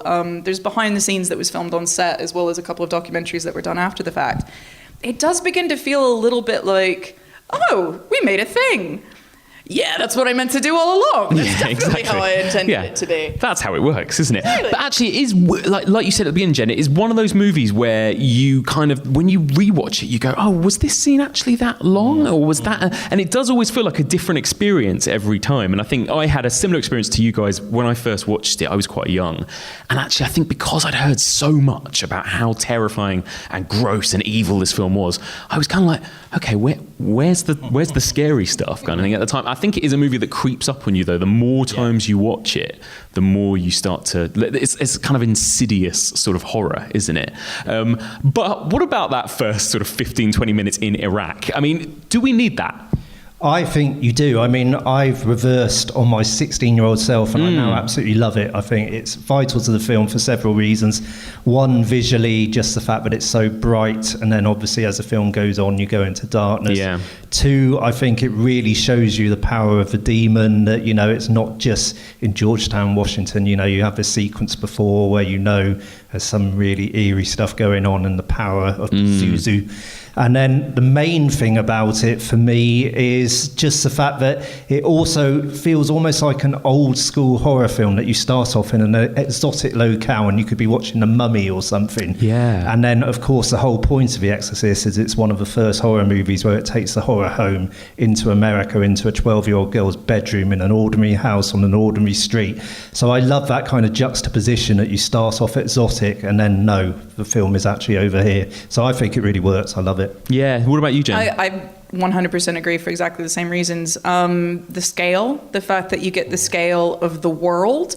I love, there's a tiny little throwaway line, and it's I think it's subtitled even, that says, when they find that medallion, the religious medallion, that, oh, it's from a totally different era. And the idea that Pazuzu was before Christ. Yeah. And I think that's one of the things that makes that bit narratively important, as well as seeing this priest as a bit of an Indiana Jones badass, because he does die quite quickly at the hands of a 12-year-old girl, which doesn't seem. He's a frail old man when he enters that room, but when he's out there on the hills doing his archaeological dig, it gives him somewhere to fall from. Yeah, you're right. Right. It's like we bring him in for the boss level at the end, exactly. don't we? Yeah, it's like this is your BFM gun. This is how you're gonna do it, and it's but besides the scale and again, just as you said, Jamie, going into that small room. If the whole film took place in Georgetown, with the small pieces in New York, I don't think we would get that kind of spectacular scale that the film offers us. I think it would feel much smaller. You don't have a load of big major wides. It's in the filming, in the scene where they're filming, and in the archaeology dig, or you get these major wides. Otherwise, you're in these tiny, tiny little studios. Yeah, all these sort of tracking shots. Yeah, exactly. And I think those filming wides would make the film seem quite parochial. It feels like Scream on a university campus, sort of really small and enclosed. But when you've got the Agatha Christie Orient Express shots at the opening, which is clearly what my grandmother thought I was watching for those first 20 minutes before she left me alone in the room. But yeah, no, I think it's vital. I think it's not the sexiest bit of the film by far, but absolutely vital to set up the tone and pacing. Yeah, there's so much of this film, and I think everyone remembers the scenes with Reagan in the bed, but that actually is quite a small percentage of the film, I think, isn't it? I've decided to use this as like a poser litmus test for horror geeks now, where it's like, what's the scariest part of The Exorcist? And if anyone says Regan and not arterial flow, then they're clearly full of crap. That is horrible. That is horrible. Come on. Honestly, which one freaks you out more? Also, the flash frames as well terrify me as well. That's something that you kind of spot more as it goes on. And there are so many elements to this movie where, is this a film about Reagan? Is this a film about Karras, the priest? Is this his story, really? Is this Ellen Burstyn's character's story? Who is this film really about, would you say? As I get older now, it's about the mom. But I'm not a mom, I should say. But it reminded me a lot of Babadook. It reminded me a lot of that sort of inability to care for a child. You don't know what's going on with them. Yeah. And then when you see her relief at the end of the film, it felt like her journey, like no matter what had happened, she'd sort of sustained it. I don't know. What do you reckon? I agree with you to a large extent. I certainly don't think it's Reagan McNeil's story. Despite the fact, obviously, she's the most iconic thing. It would be, yeah. But I think it's either the mum or it's Father Karras, for the obvious reason, the whole kind of crisis of faith, and then him ascending throughout the movie and kind of re-finding himself. So they're the two for me. It's both of them. And especially like classic hero journey structure. He's the one with the transition. He's the one with something to learn and change, and then he's got his defining moment. Fair enough. Absolutely fair enough. So the movie is really about a demon, right, and the devil and that kind of thing. I mean, I've seen on one of the documentaries, one of them, William Friedkin saying that he was reticent initially because he didn't just want to make another Rosemary's Baby, in almost quite a disparaging way, like he wasn't a fan of Rosemary's Baby, it sounded like. What do you think he meant by that? What was the kind of sort of climate of horror at this point when The Exorcist came out, and what was Friedkin trying to do differently, do you think? Okay, so I have a thing on this, which is that in watching the documentaries, I've done so much homework for you people, and I really began to notice how stories repeated themselves. And because I'm a massive SWAT, I watched things chronologically and went back into it and saw who did what story first and this, that, and the other. And the first person who says, I don't want this to be another Rosemary's Baby, is actually the priest who Friedkin hires as the consultant on the film.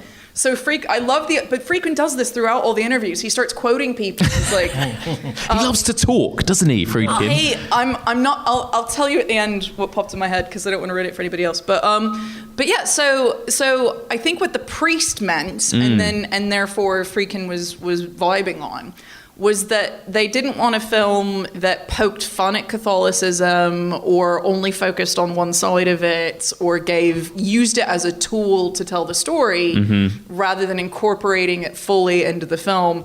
They could not have incorporated it. They had how many real priests on set? They had 2 real priests on set. They had real medical staff. Real medical performing. real medical staff and apparently serial killers. One of them's a serial killer. I don't know if anyone knew this. I was just told this by Anna before watching it. Did you know this? That I'd heard it a long time ago and I'd kind of forgotten it, and Anna reminded me as well. But terrifying. So one of a doctor, was it a doctor or a nurse? The guy that jabs her with the needle when she's getting tested in the hospital. Freak. You can tell he was a real doctor, but he was also a serial killer and was murdering people at the time. Apparently, he's who Cruising was based on. Yes, so, you know. Killing gay men. Yeah. Terrifying. There's a bit of... And so how can you not say that's the scene is the most terrifying scene in the whole film? There's an actual serial killer stabbing a 12-year-old in the neck. It does. It adds a whole new layer to that scene, doesn't it? And I think, you know, maybe that's one of the biggest talking points when it comes to this film is all of the kind of real-life horror that was happening around the film, right? So of which that is one of them, I guess, in hindsight. But there are all these stories, aren't there? There are all these myths about people, you know, dying on the set, or the set miraculously caught fire one night and I'm not sure miraculously would be the way the insurance company described it. Yeah, maybe not. Maybe that was the wrong choice of words. How much of this, I mean, I suppose we'll never know how much of this, really happened, how much of it has been exaggerated, because it seems like the stories get more and more over the top. Yeah, I think if you watch the documentaries on it, even in the documentaries, the facts change. Some people say 2 people died during filming, during those kind of 200 plus days of filming. Yeah. It was 9 in the clip I watched. Well, that's it. Yeah. Ellen Bernstein says 9 people. It completely varies. As the set burns down, there's all of this. William Friedkin wanted the set to be exercised. He asked the father to come and exercise the set, which again, I mean, he's a great salesman, William Friedkin. He can really talk, and I'm sure that was just all part, put it on for the press a bit. So I don't know. I mean, I think it was Max von Sydow who actually said, if you're going to shoot a film for the best part of a year, if you include the 200-day shoot and post-production, all of that, things are going to happen. Yeah. It's not like going and doing an indie film for 2 weeks. So I think we should take it with a pinch of salt. Yeah. I've got to agree. It's, I think this will take us quite nicely onto the on-set Friedkin's tactics as well, which it's the reason I think it's a good segue is because I think there's what you see on just making films, which, as you say, you're on set for 200 days. One of the 9 deaths, I love this when she's counting them down. She's like, the guy who refrigerated the room, he died. And it's brother, his brother died. His brother died. And it's like, man, dude, if you count it that way. Then yeah. The guy that gave me my paper that morning, he died. He died a year later, completely dropped dead. But there's a lot of things listed on set. There's the fact that Friedkin had a refrigerated room. I totally get that. Fine. The breath looks incredible. I made an actor use a vape pen at one point, to do that. Yeah. And he coughed and he didn't enjoy that, but he consented to it at the beginning, like they did with no. I think there's a bit with slapping the priest right before he gives his last rites at the end, and his hand is shaking, and that you can kind of see there's some brilliance in that performance. Yeah, so Friedkin literally walloped him around the face, right, immediately before that scene happened. Exactly, yeah. And so he's got this sort of I want to punch my boss, but also I have to finish my scene kind of, and energy going. But the 2 things I think that are actually really shouldn't be put in the same category are when Ellen Bernstein and Linda Blair were injured during stunts. Yes. And that's not okay to me. I don't. So Linda Blair, when she was up and down in the bed like this, the back brace came loose. She was in a sort of corset. They were just yanking her back and forth. Well, she was on a sort of thing that was doing this. And she was corseted into it, but then the corset came loose, and so she started getting whacked by it. And so actually her screams in that scene are actually her saying, please stop, help me, William. Yeah. She says Billy, I think, doesn't she? Yeah. You actually hear her say William in it. Terrifying. And then the other one was Ellen Bernstein when she, when her daughter puts her right in her crotch and then throws her against the wall. That look of horror is actually created by the fact, and this, I think, is the actual cardinal sin. Ellen Bernstein asked the stunt guy not to pull so hard on the second time, and Friedkin told him, go for it. Yeah. And that, to me, is the place where Friedkin crossed the line. The stuff in the bed with Regan, fine, okay, messed up, misunderstanding. Slapping an actor, he's an adult. Mm-hmm. It's not like you actually hurt him, you just shocked him a little bit, fine, da-da-da. But when somebody says, this is too much, And then you keep in the footage of them. She broke her coccyx in that shot. She has an actual broken bone in that shot. And you see it in that shot. She really flies. And she grabs her back. Yeah. It's no good. I'm not sure that's cool. I was going to say, you're a film producer, Jed. Like, you wouldn't be cool with something like that. I'd be horrified. I had, oh no. And I'm surprised as well. Where's her freaking agent on this phone call? I've had people like, there's not enough watermelon on set. If like, you broke my actor's back. I feel like that's a phone call somebody should have had. Yeah. But I think that's one of the reasons this film couldn't have been made today. Yeah. But sorry, I've gone off on one of these things because as a producer, you look at that and you say, well, there's things you have to do that are uncomfortable to make a film. Yeah. There are things you do not have to do to put people at risk. Yeah. I mean, he does. I mean, and that's the thing. And it's never an excuse, but the film does look amazing for these reasons, right? It's similar to with The Shining, isn't it? And you see what Shelley Duvall is going through in front of your eyes. That's the thing. I mean, it's a different age, and I'm not excusing it. I agree with Jen. It should not have happened. It shouldn't have been allowed, but it certainly wouldn't happen now. And it was in that age where you had directors, that sort of, patriarchal figure that he's a god on set, and he'd put his actors through hell. Does he believe it? He'd do whatever he has to do to sort of, have it in his celluloid for all eternity. And people did that, whether it was Peckinpah, whether it was a young James Cameron. There's so many examples through the history of film. Nowadays we know, and wish it had been a lot longer, that it had been like this. It's just not cool. You can't go that far. You can't actually injure people for the sake of your art, however great that art is. And I would say too, there's consent is a big part of that, because performance art is one thing. There's certain actors who want to go very far for their role because they feel they need to, and there's an element of BDSM to that, and blah, blah, blah, blah, blah, and all this kind of thing. But if your actor actually tells you, I'm not up for this, and you do it anyway, that to me that's borderline criminal activity, rather than just. What was the one?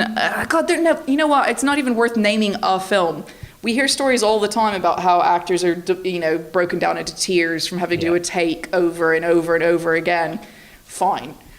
Life is difficult. Do the same 4 minutes of a monologue is very upsetting, and it's emotional and it's intense. But it is not the same thing as being thrown against a wall. Yeah. And I think that's where it becomes a difference between. Well, like you said, Jen, there's stories, isn't there? Like you mentioned that there's these incredible shots. Every time they walk into the room, you can see their breath suddenly. Yeah. This room is cold, and it refrigerated that entire set, so it was actually freezing. I feel like there's easier ways of doing that. By the way, I know. If you see behind the scenes shots of that scene, I mean, you've got all the crew, these big burly guys, and they're all in these winter coats and gloves and scarves, and then you've got young Linda Blair, 12 years old, in her little nightdress. I know. So it was tough for her. I mean, it's pretty extreme. So one of the things, and again from the documentary, is she keeps bringing up that people don't seem to understand how hard it was for her. Now, I would struggle to think that there's anyone in this room who didn't think that was difficult for a 12-year-old to do.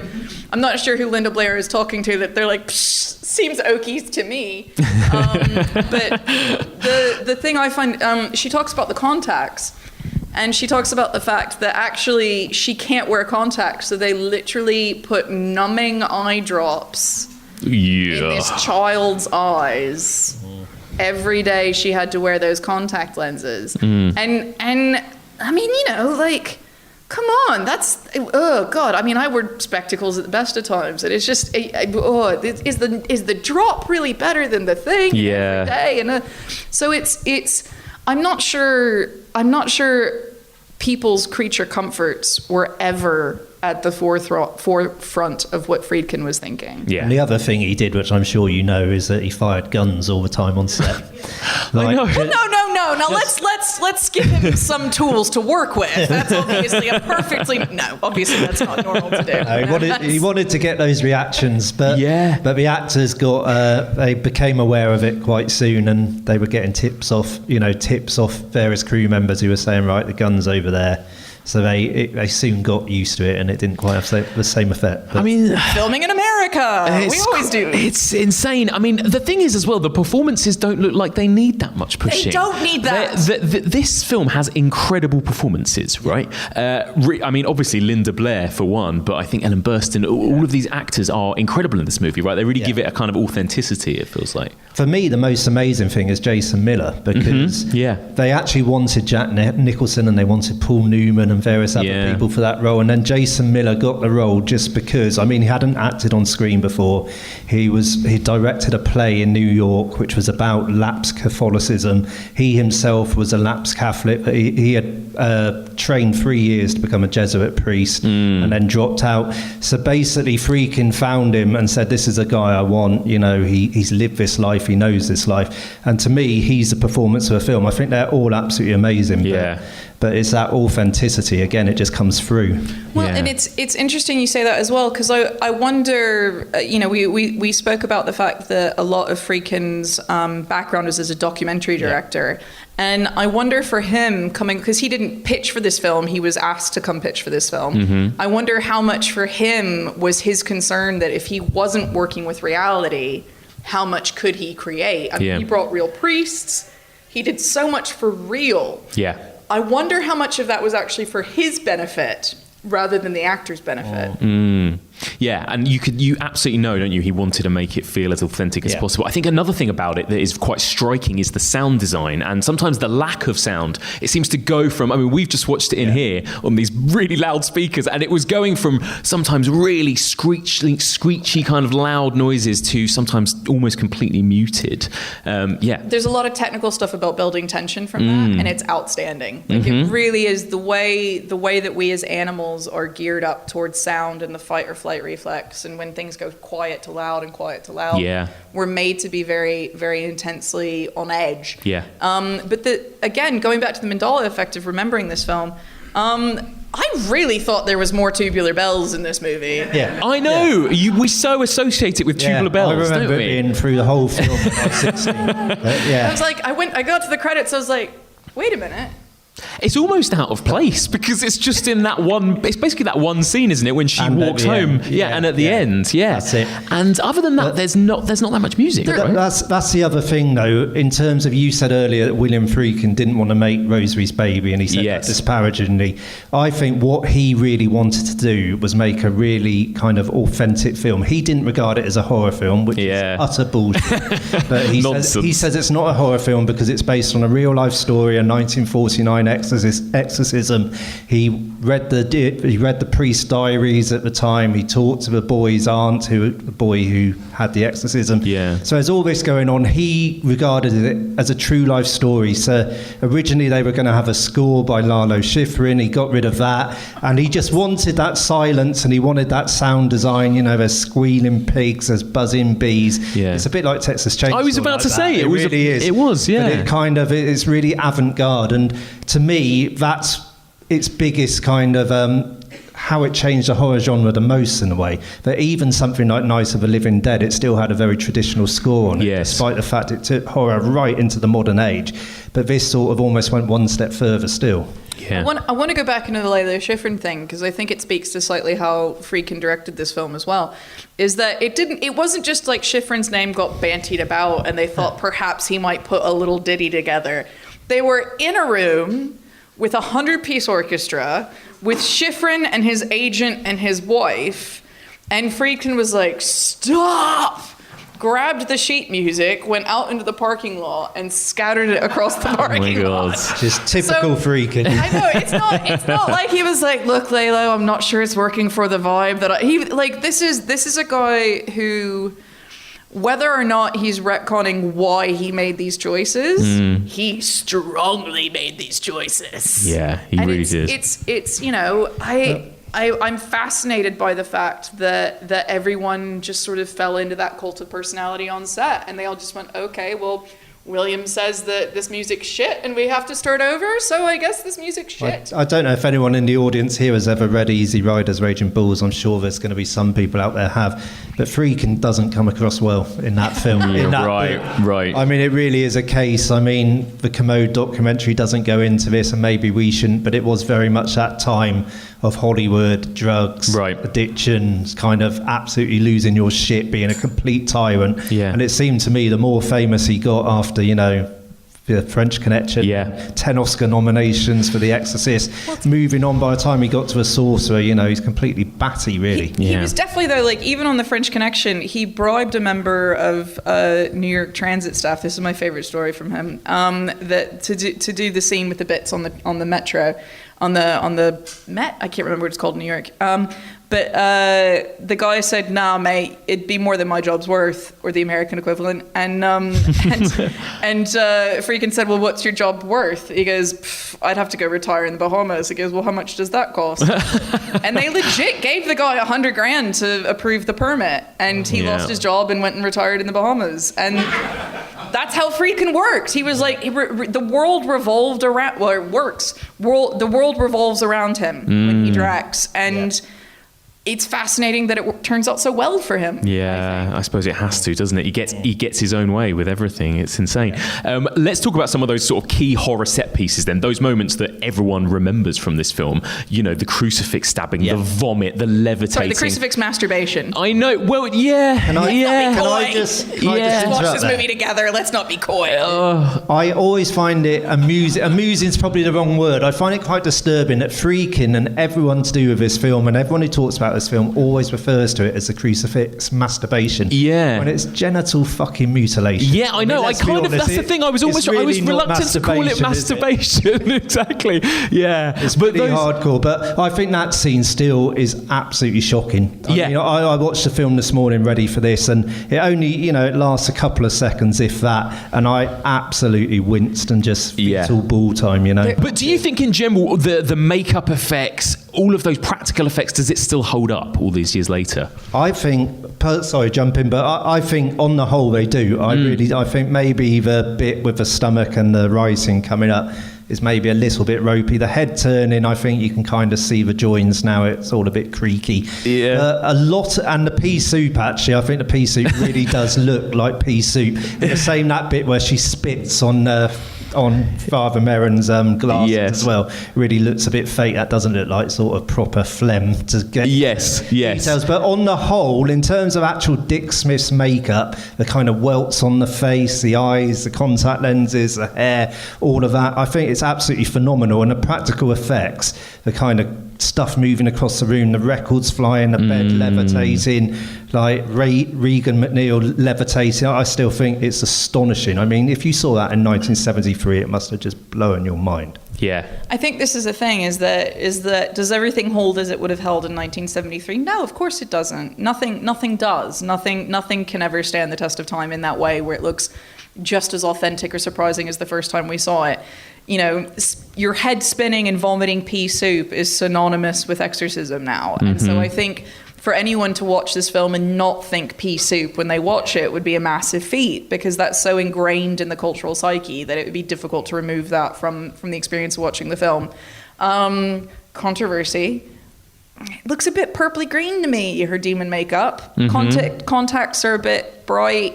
Some of the Pazuzu flashes looked a bit, Darth Maul Insidious.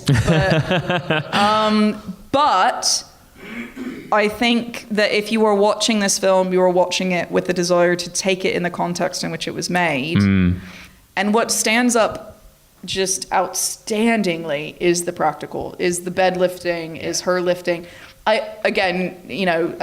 Documentary stuff, but the art department, there are unpainted out wires when she's levitating. They're not digitally painted out or post-painted out even for the time, because they painted them on set. They literally painted the wires to match the background of the set. Oh my God. Wow. Now that to me sounds bonkers, but it works like crazy. It really does. It looks incredible. At it, you can't see them. Yeah. They literally painted the wires. And that's an incredible attention to the illusion and to the detail of what was going on. And I think that commitment to the illusion is what really makes this film stand up today. And I think pacing-wise, it takes its time before it gets to those scenes. And so I think by the time you come around to the pea soup, you're kind of so invested in it, aren't you? Because I feel like it takes, like we've talked about already, but it takes a while for that stuff to get going. And what amazed me watching it this time, we talked earlier about how we all thought the Iraq sequence was half an hour long and it's actually 10 minutes. I remember all the scenes in the bedroom. Every time they go in and something new happens, I remember it lasting for ages, that it just kind of seared my soul and just burnt my eyes when I was younger watching it. Watching it today, it's just like all of those scenes, apart from the final exorcism, which goes on a bit, maybe 10, 12 minutes, but all of the other scenes, they're over so quick. Every time they go in that room and she screams some obscenities, turns her head or whatever she does, it's like 2 minutes, 90 seconds, boom, they're back out. It's just, it's amazing, but it just brands your brain. Is this film frightening to you guys still, would you say? I mean, like, there's a couple of jump scares, right? There's that attic scene and there's a couple of things like that, but on the whole, it's not that kind of horror, right? But do you find it frightening? Doesn't give me nightmares, makes me jump when I'm watching it. Gives me a delightful boost of adrenaline and unease while I'm watching it. Yeah. But doesn't make me scared to walk home by myself. Yeah, it's interesting, isn't it? Are you the same, Jamie? I don't really find it frightening now, and I think for many reasons. I mean, when I was younger, it terrified me, but partly because we probably live in more secular times, the themes don't hit as deep. I think obviously effects, makeup, we've seen it so many times, things have moved on. But I think the big thing is just the effect it's had on the popular culture and how much it's been spoofed since 1973. That doesn't help, does it? I think we've had Linda Blair in Repossessed, we've had Scary Movie 2, we've had The Simpsons, we've had an Italian, a German and a Turkish kind of rip-off, all came out a few years after. And even, I was speaking to my wife this morning and she said, I may watch The Exorcist with you, I've never seen it, which was astonishing to me. But then it turned out she knew everything about the film. She really did. It was as if she'd seen it 20 times. So I think you can't help but lose some of that effect if you watch it now. But I still think it's a masterpiece. Masterpiece horror film, but it doesn't kind of get me like it used to. Yeah. So let's talk about what happened briefly after this movie came out, because it made quite an impact, right? I mean, not only did it sort of become a bit of a blockbuster in a sense, a kind of early blockbuster, but it also absolutely scared the shit out of everyone, didn't it? Yeah. So this is another and this is another aspect where I wonder how much is built up by the hype and how much is accurately represented. The stuff about I feel like every time a film comes out, we hear, at least once a year, we hear about people passing out in cinema, being sick of cinema. Yeah. Like, one of which your husband worked on. I was going to say Lords of Chaos. Yeah. Last year. Give us a shout, Dan. Hey. That's not an audible podcast. Maestro. But yeah, like I do feel that's something that people have reactions to over and over. And again, if you go back to the source material, the people passing out from this were not from the possession bits, but actually from the more clinical medical bits. Which, not being funny, who's afraid of needles? I'm petrified of needles. Yeah, and like you say, that spewing thing is... I turn into Pazuzu when someone tries to draw my blood, and it becomes an unfortunate circumstance for everyone. But so those scenarios are absolutely mind-boggling, and I don't think they're anything that a mainstream audience had ever seen before. Yeah. I think things like the special effects makeup, which is fantasy, was easier to digest than the realism of that medical scene.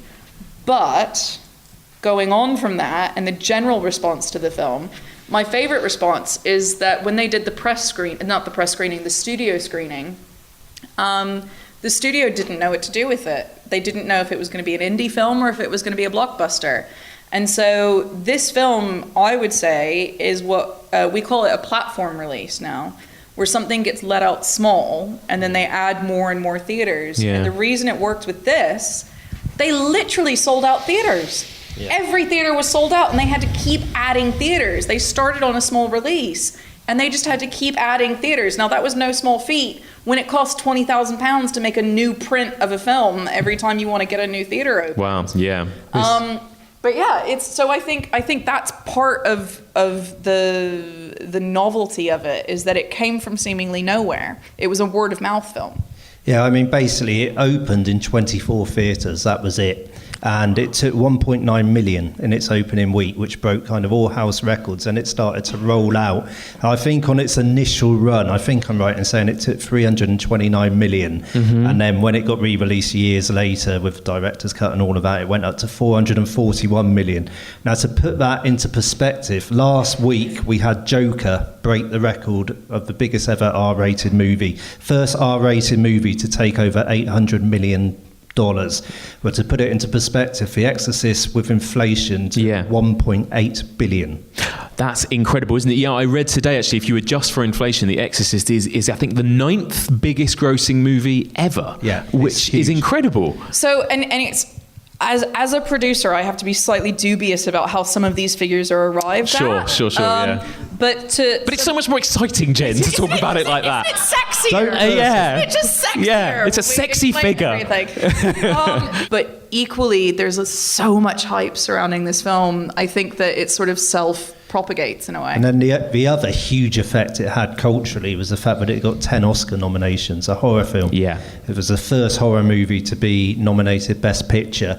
I think it also changed the way horror movies were received. That after that, you started to have great actors like Gregory Peck in The Omen, Jack Nicholson in The Shining, and horror in the 70s became this sort of big, culturally accepted, and almost, horror's always been hidden, hasn't it, in the corners. It's always been taboo, and for a while it became this sort of big studio thing, which is where elevated. Elevated.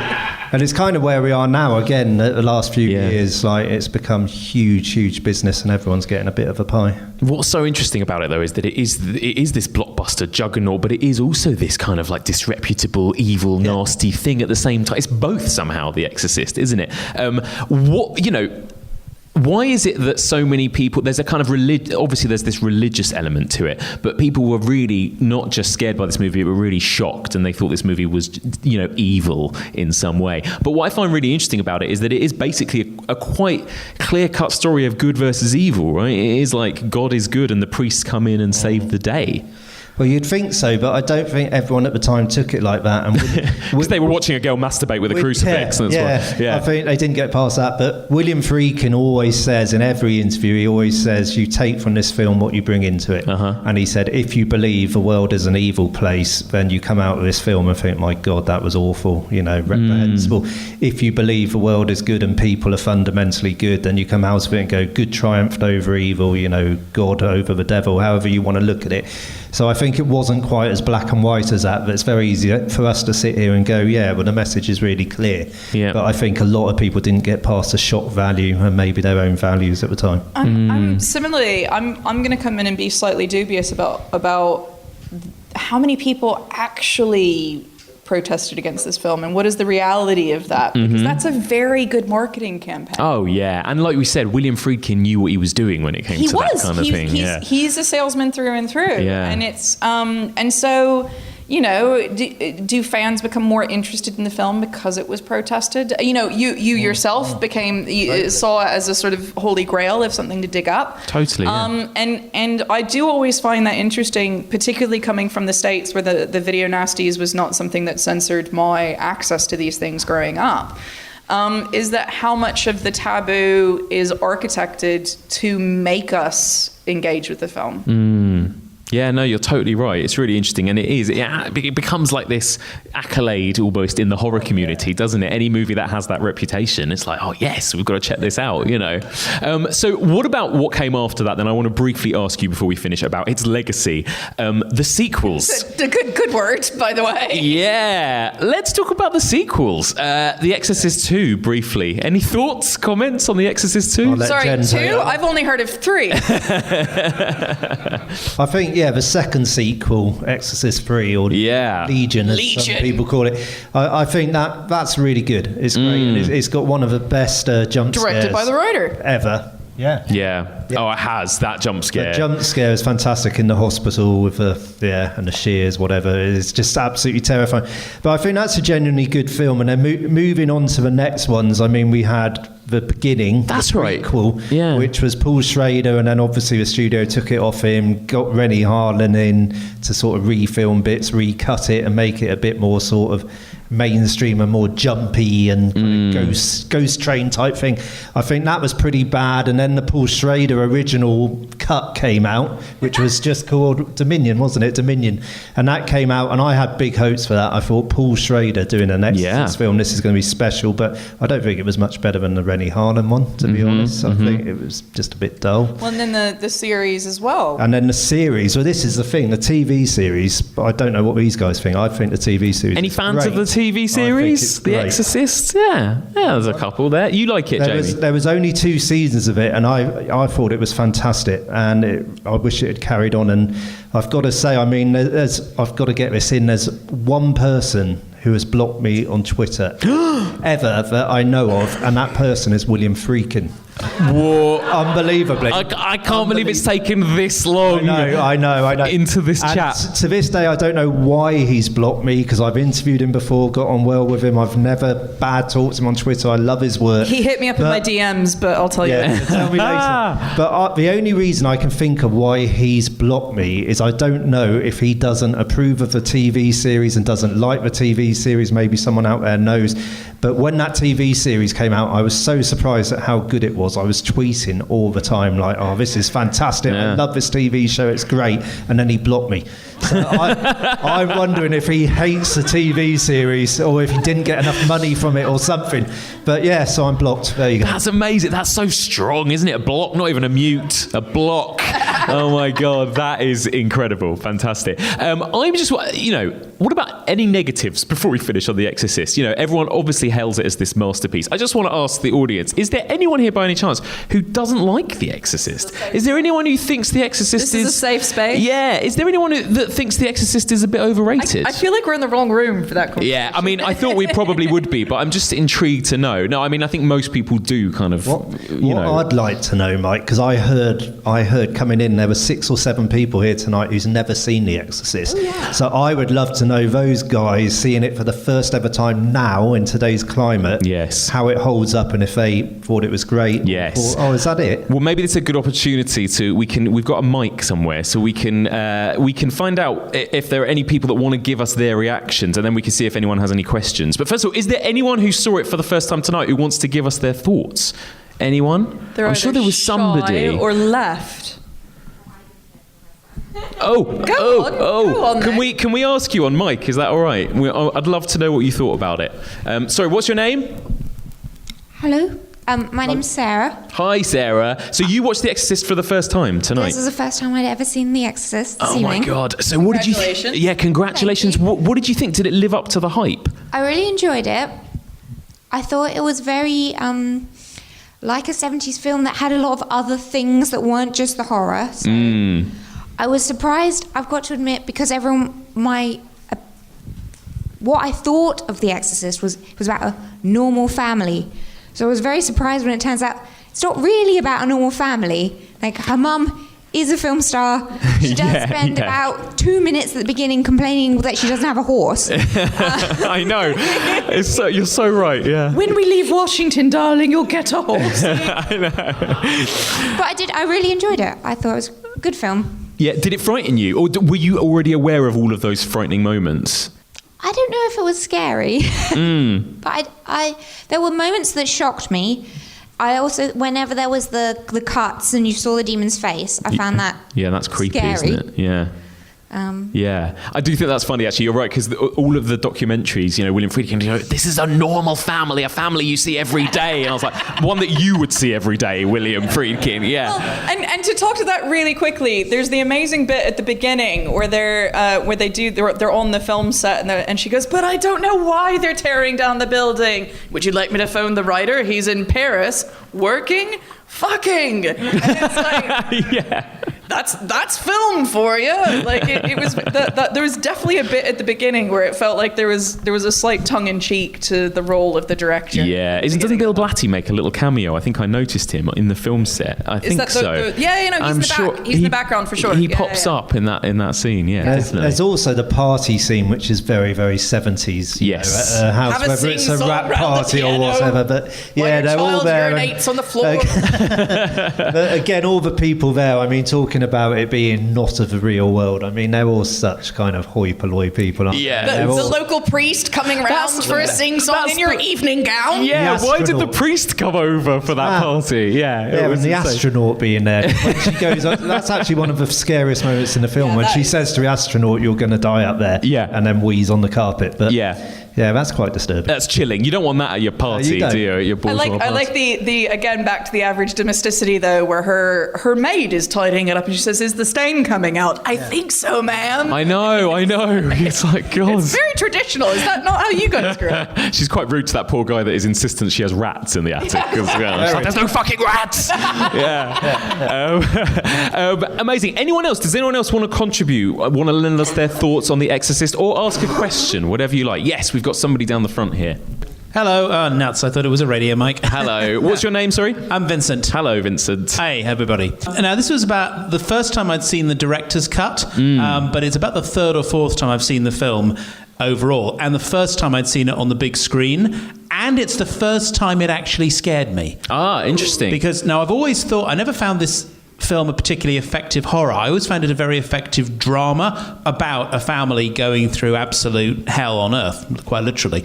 But this was the first time I think I actually found it properly scary, partly due to the big screen experience and the fantastic sound. That is a disturbing sound design, I think. But you mentioned the flashes of the demon's face. Those were creepy. But interestingly, it also struck me as having quite a thriller structure as well. Remembering, of course, Friedkin having done the French Connection beforehand, it did strike me with the detective, you have this investigation going on, and we know what it is that's happening, but I think it's using those elements as well, the kind of elements of the sort of detective thriller. Yeah, there was something about that character of the detective that reminded me of Hitchcock or something. Sure, like a Hitchcock character. Or even perhaps thinking of, I imagine a film that came out about 20 years later that maybe echoes it is Gregory Hoblet's Fallen.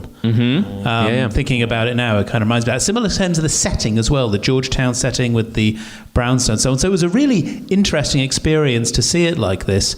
And as well as finding those flashes of the face particularly disturbing, I also noticed the particularly during the long exorcism sequence, those parts were very sort of viscerally, I don't know if shocking is the right word, but they were, I was feeling myself being thrust into it. I did a lot of face touching when I watched it. Exactly.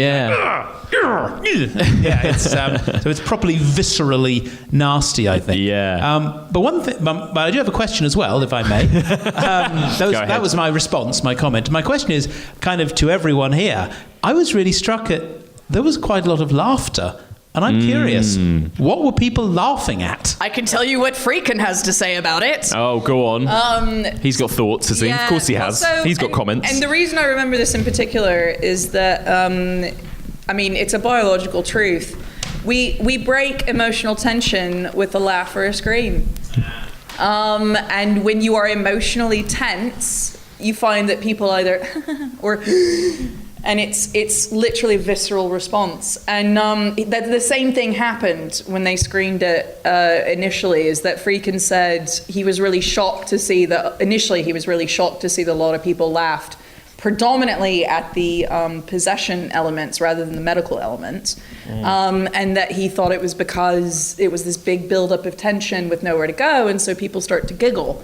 And there's some tact to that, where you've got to let people let it out eventually, but also that giggle brings all of you guys together, and it suddenly makes this experience a group community experience, and so the fear then suddenly becomes a group community experience.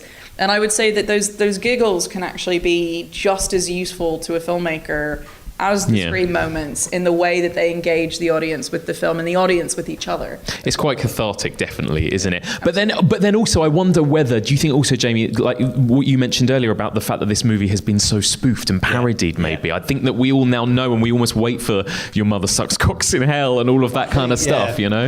I think the language, particularly, when it came out, that was just about the most shocking thing in the whole movie. Having a 12-year-old girl using these words and having the C word chucked around and Mother Sucks Cocks in Hell and all of that was absolutely shocking. I think now when modern audiences view it, because I've had this with a few friends who have seen it in the last 10 years for the first time, and they just find that stuff hilarious. Yeah. Do like I mean, every swearing time is funny, Yeah. isn't it? Her mom laughs though. The mother character laughs when the doctor's like, Repeats, "Oh, yeah. you know," he's like, "Oh, you know, she's a bit of a salty one, your daughter." And she's like, "What? Tell me specifically what she," which I love, because that is exactly what a human's response would be. Is no, tell me specifically what she said. Yeah.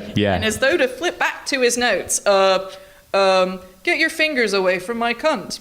Yes. And she just bursts out laughing. Yeah. Because it is so. It's a great natural performance. Like, what are you going to do?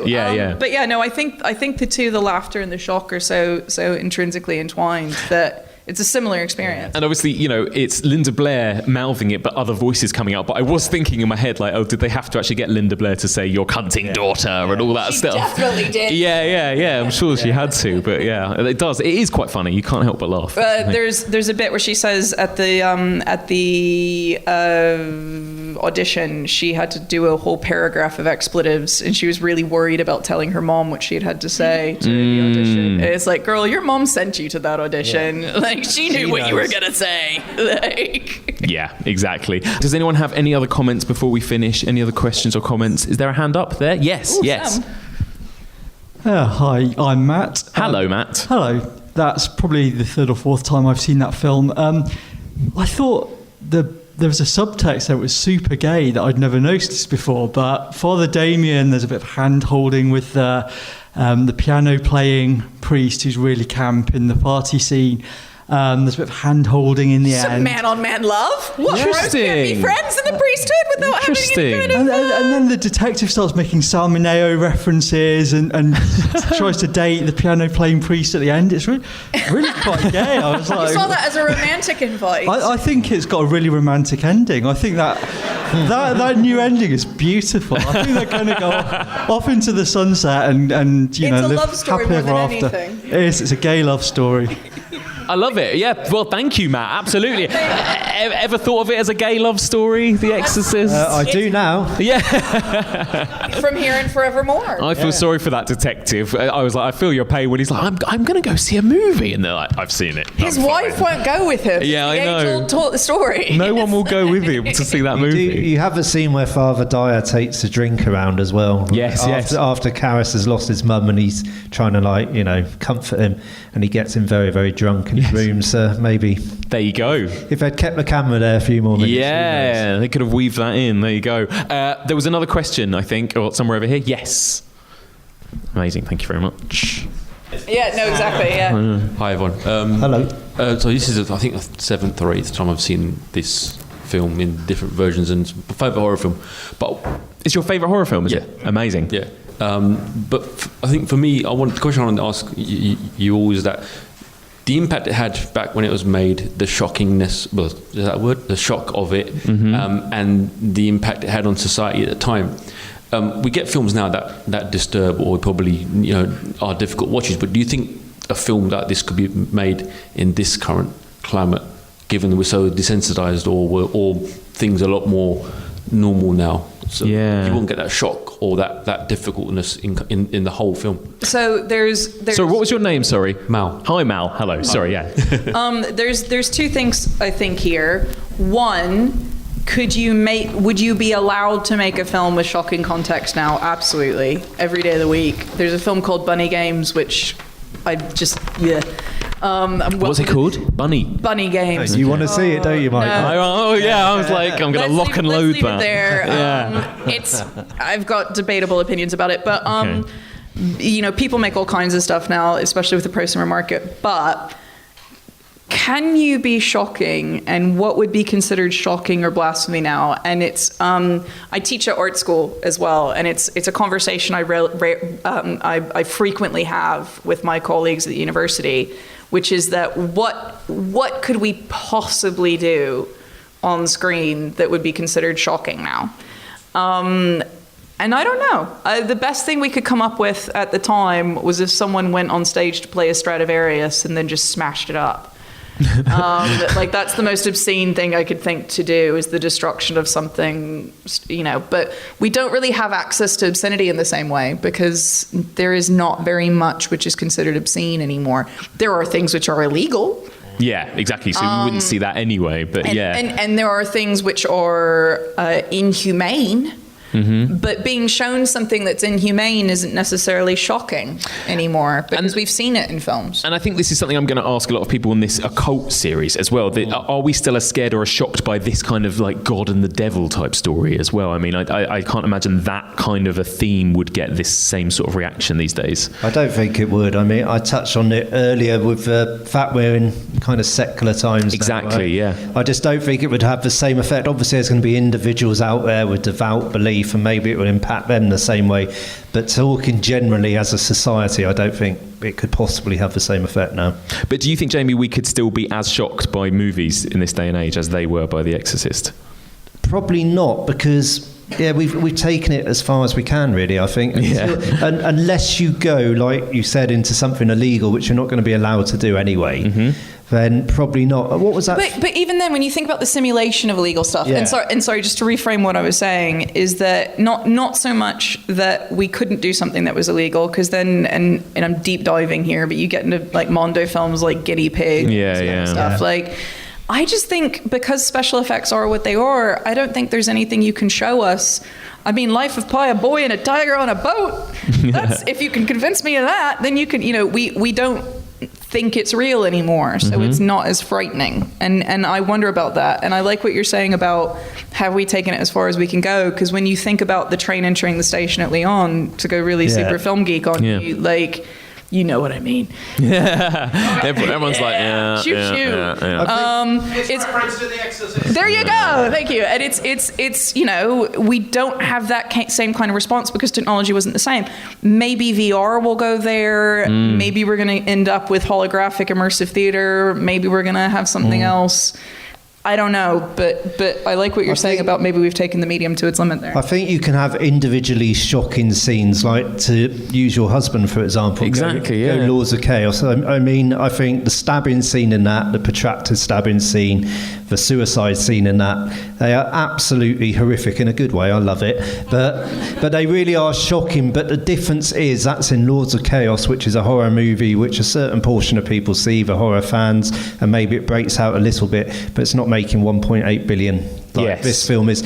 So would a studio or would a film that goes out to the masses ever be able to shock like this again? I mean, I'd say no. I mean, something like The Joker caused a big uproar recently with the politics behind it, or what it was plugging into and all of that, and is it inciting incel violence, and there was all this stuff on Twitter, etc., etc.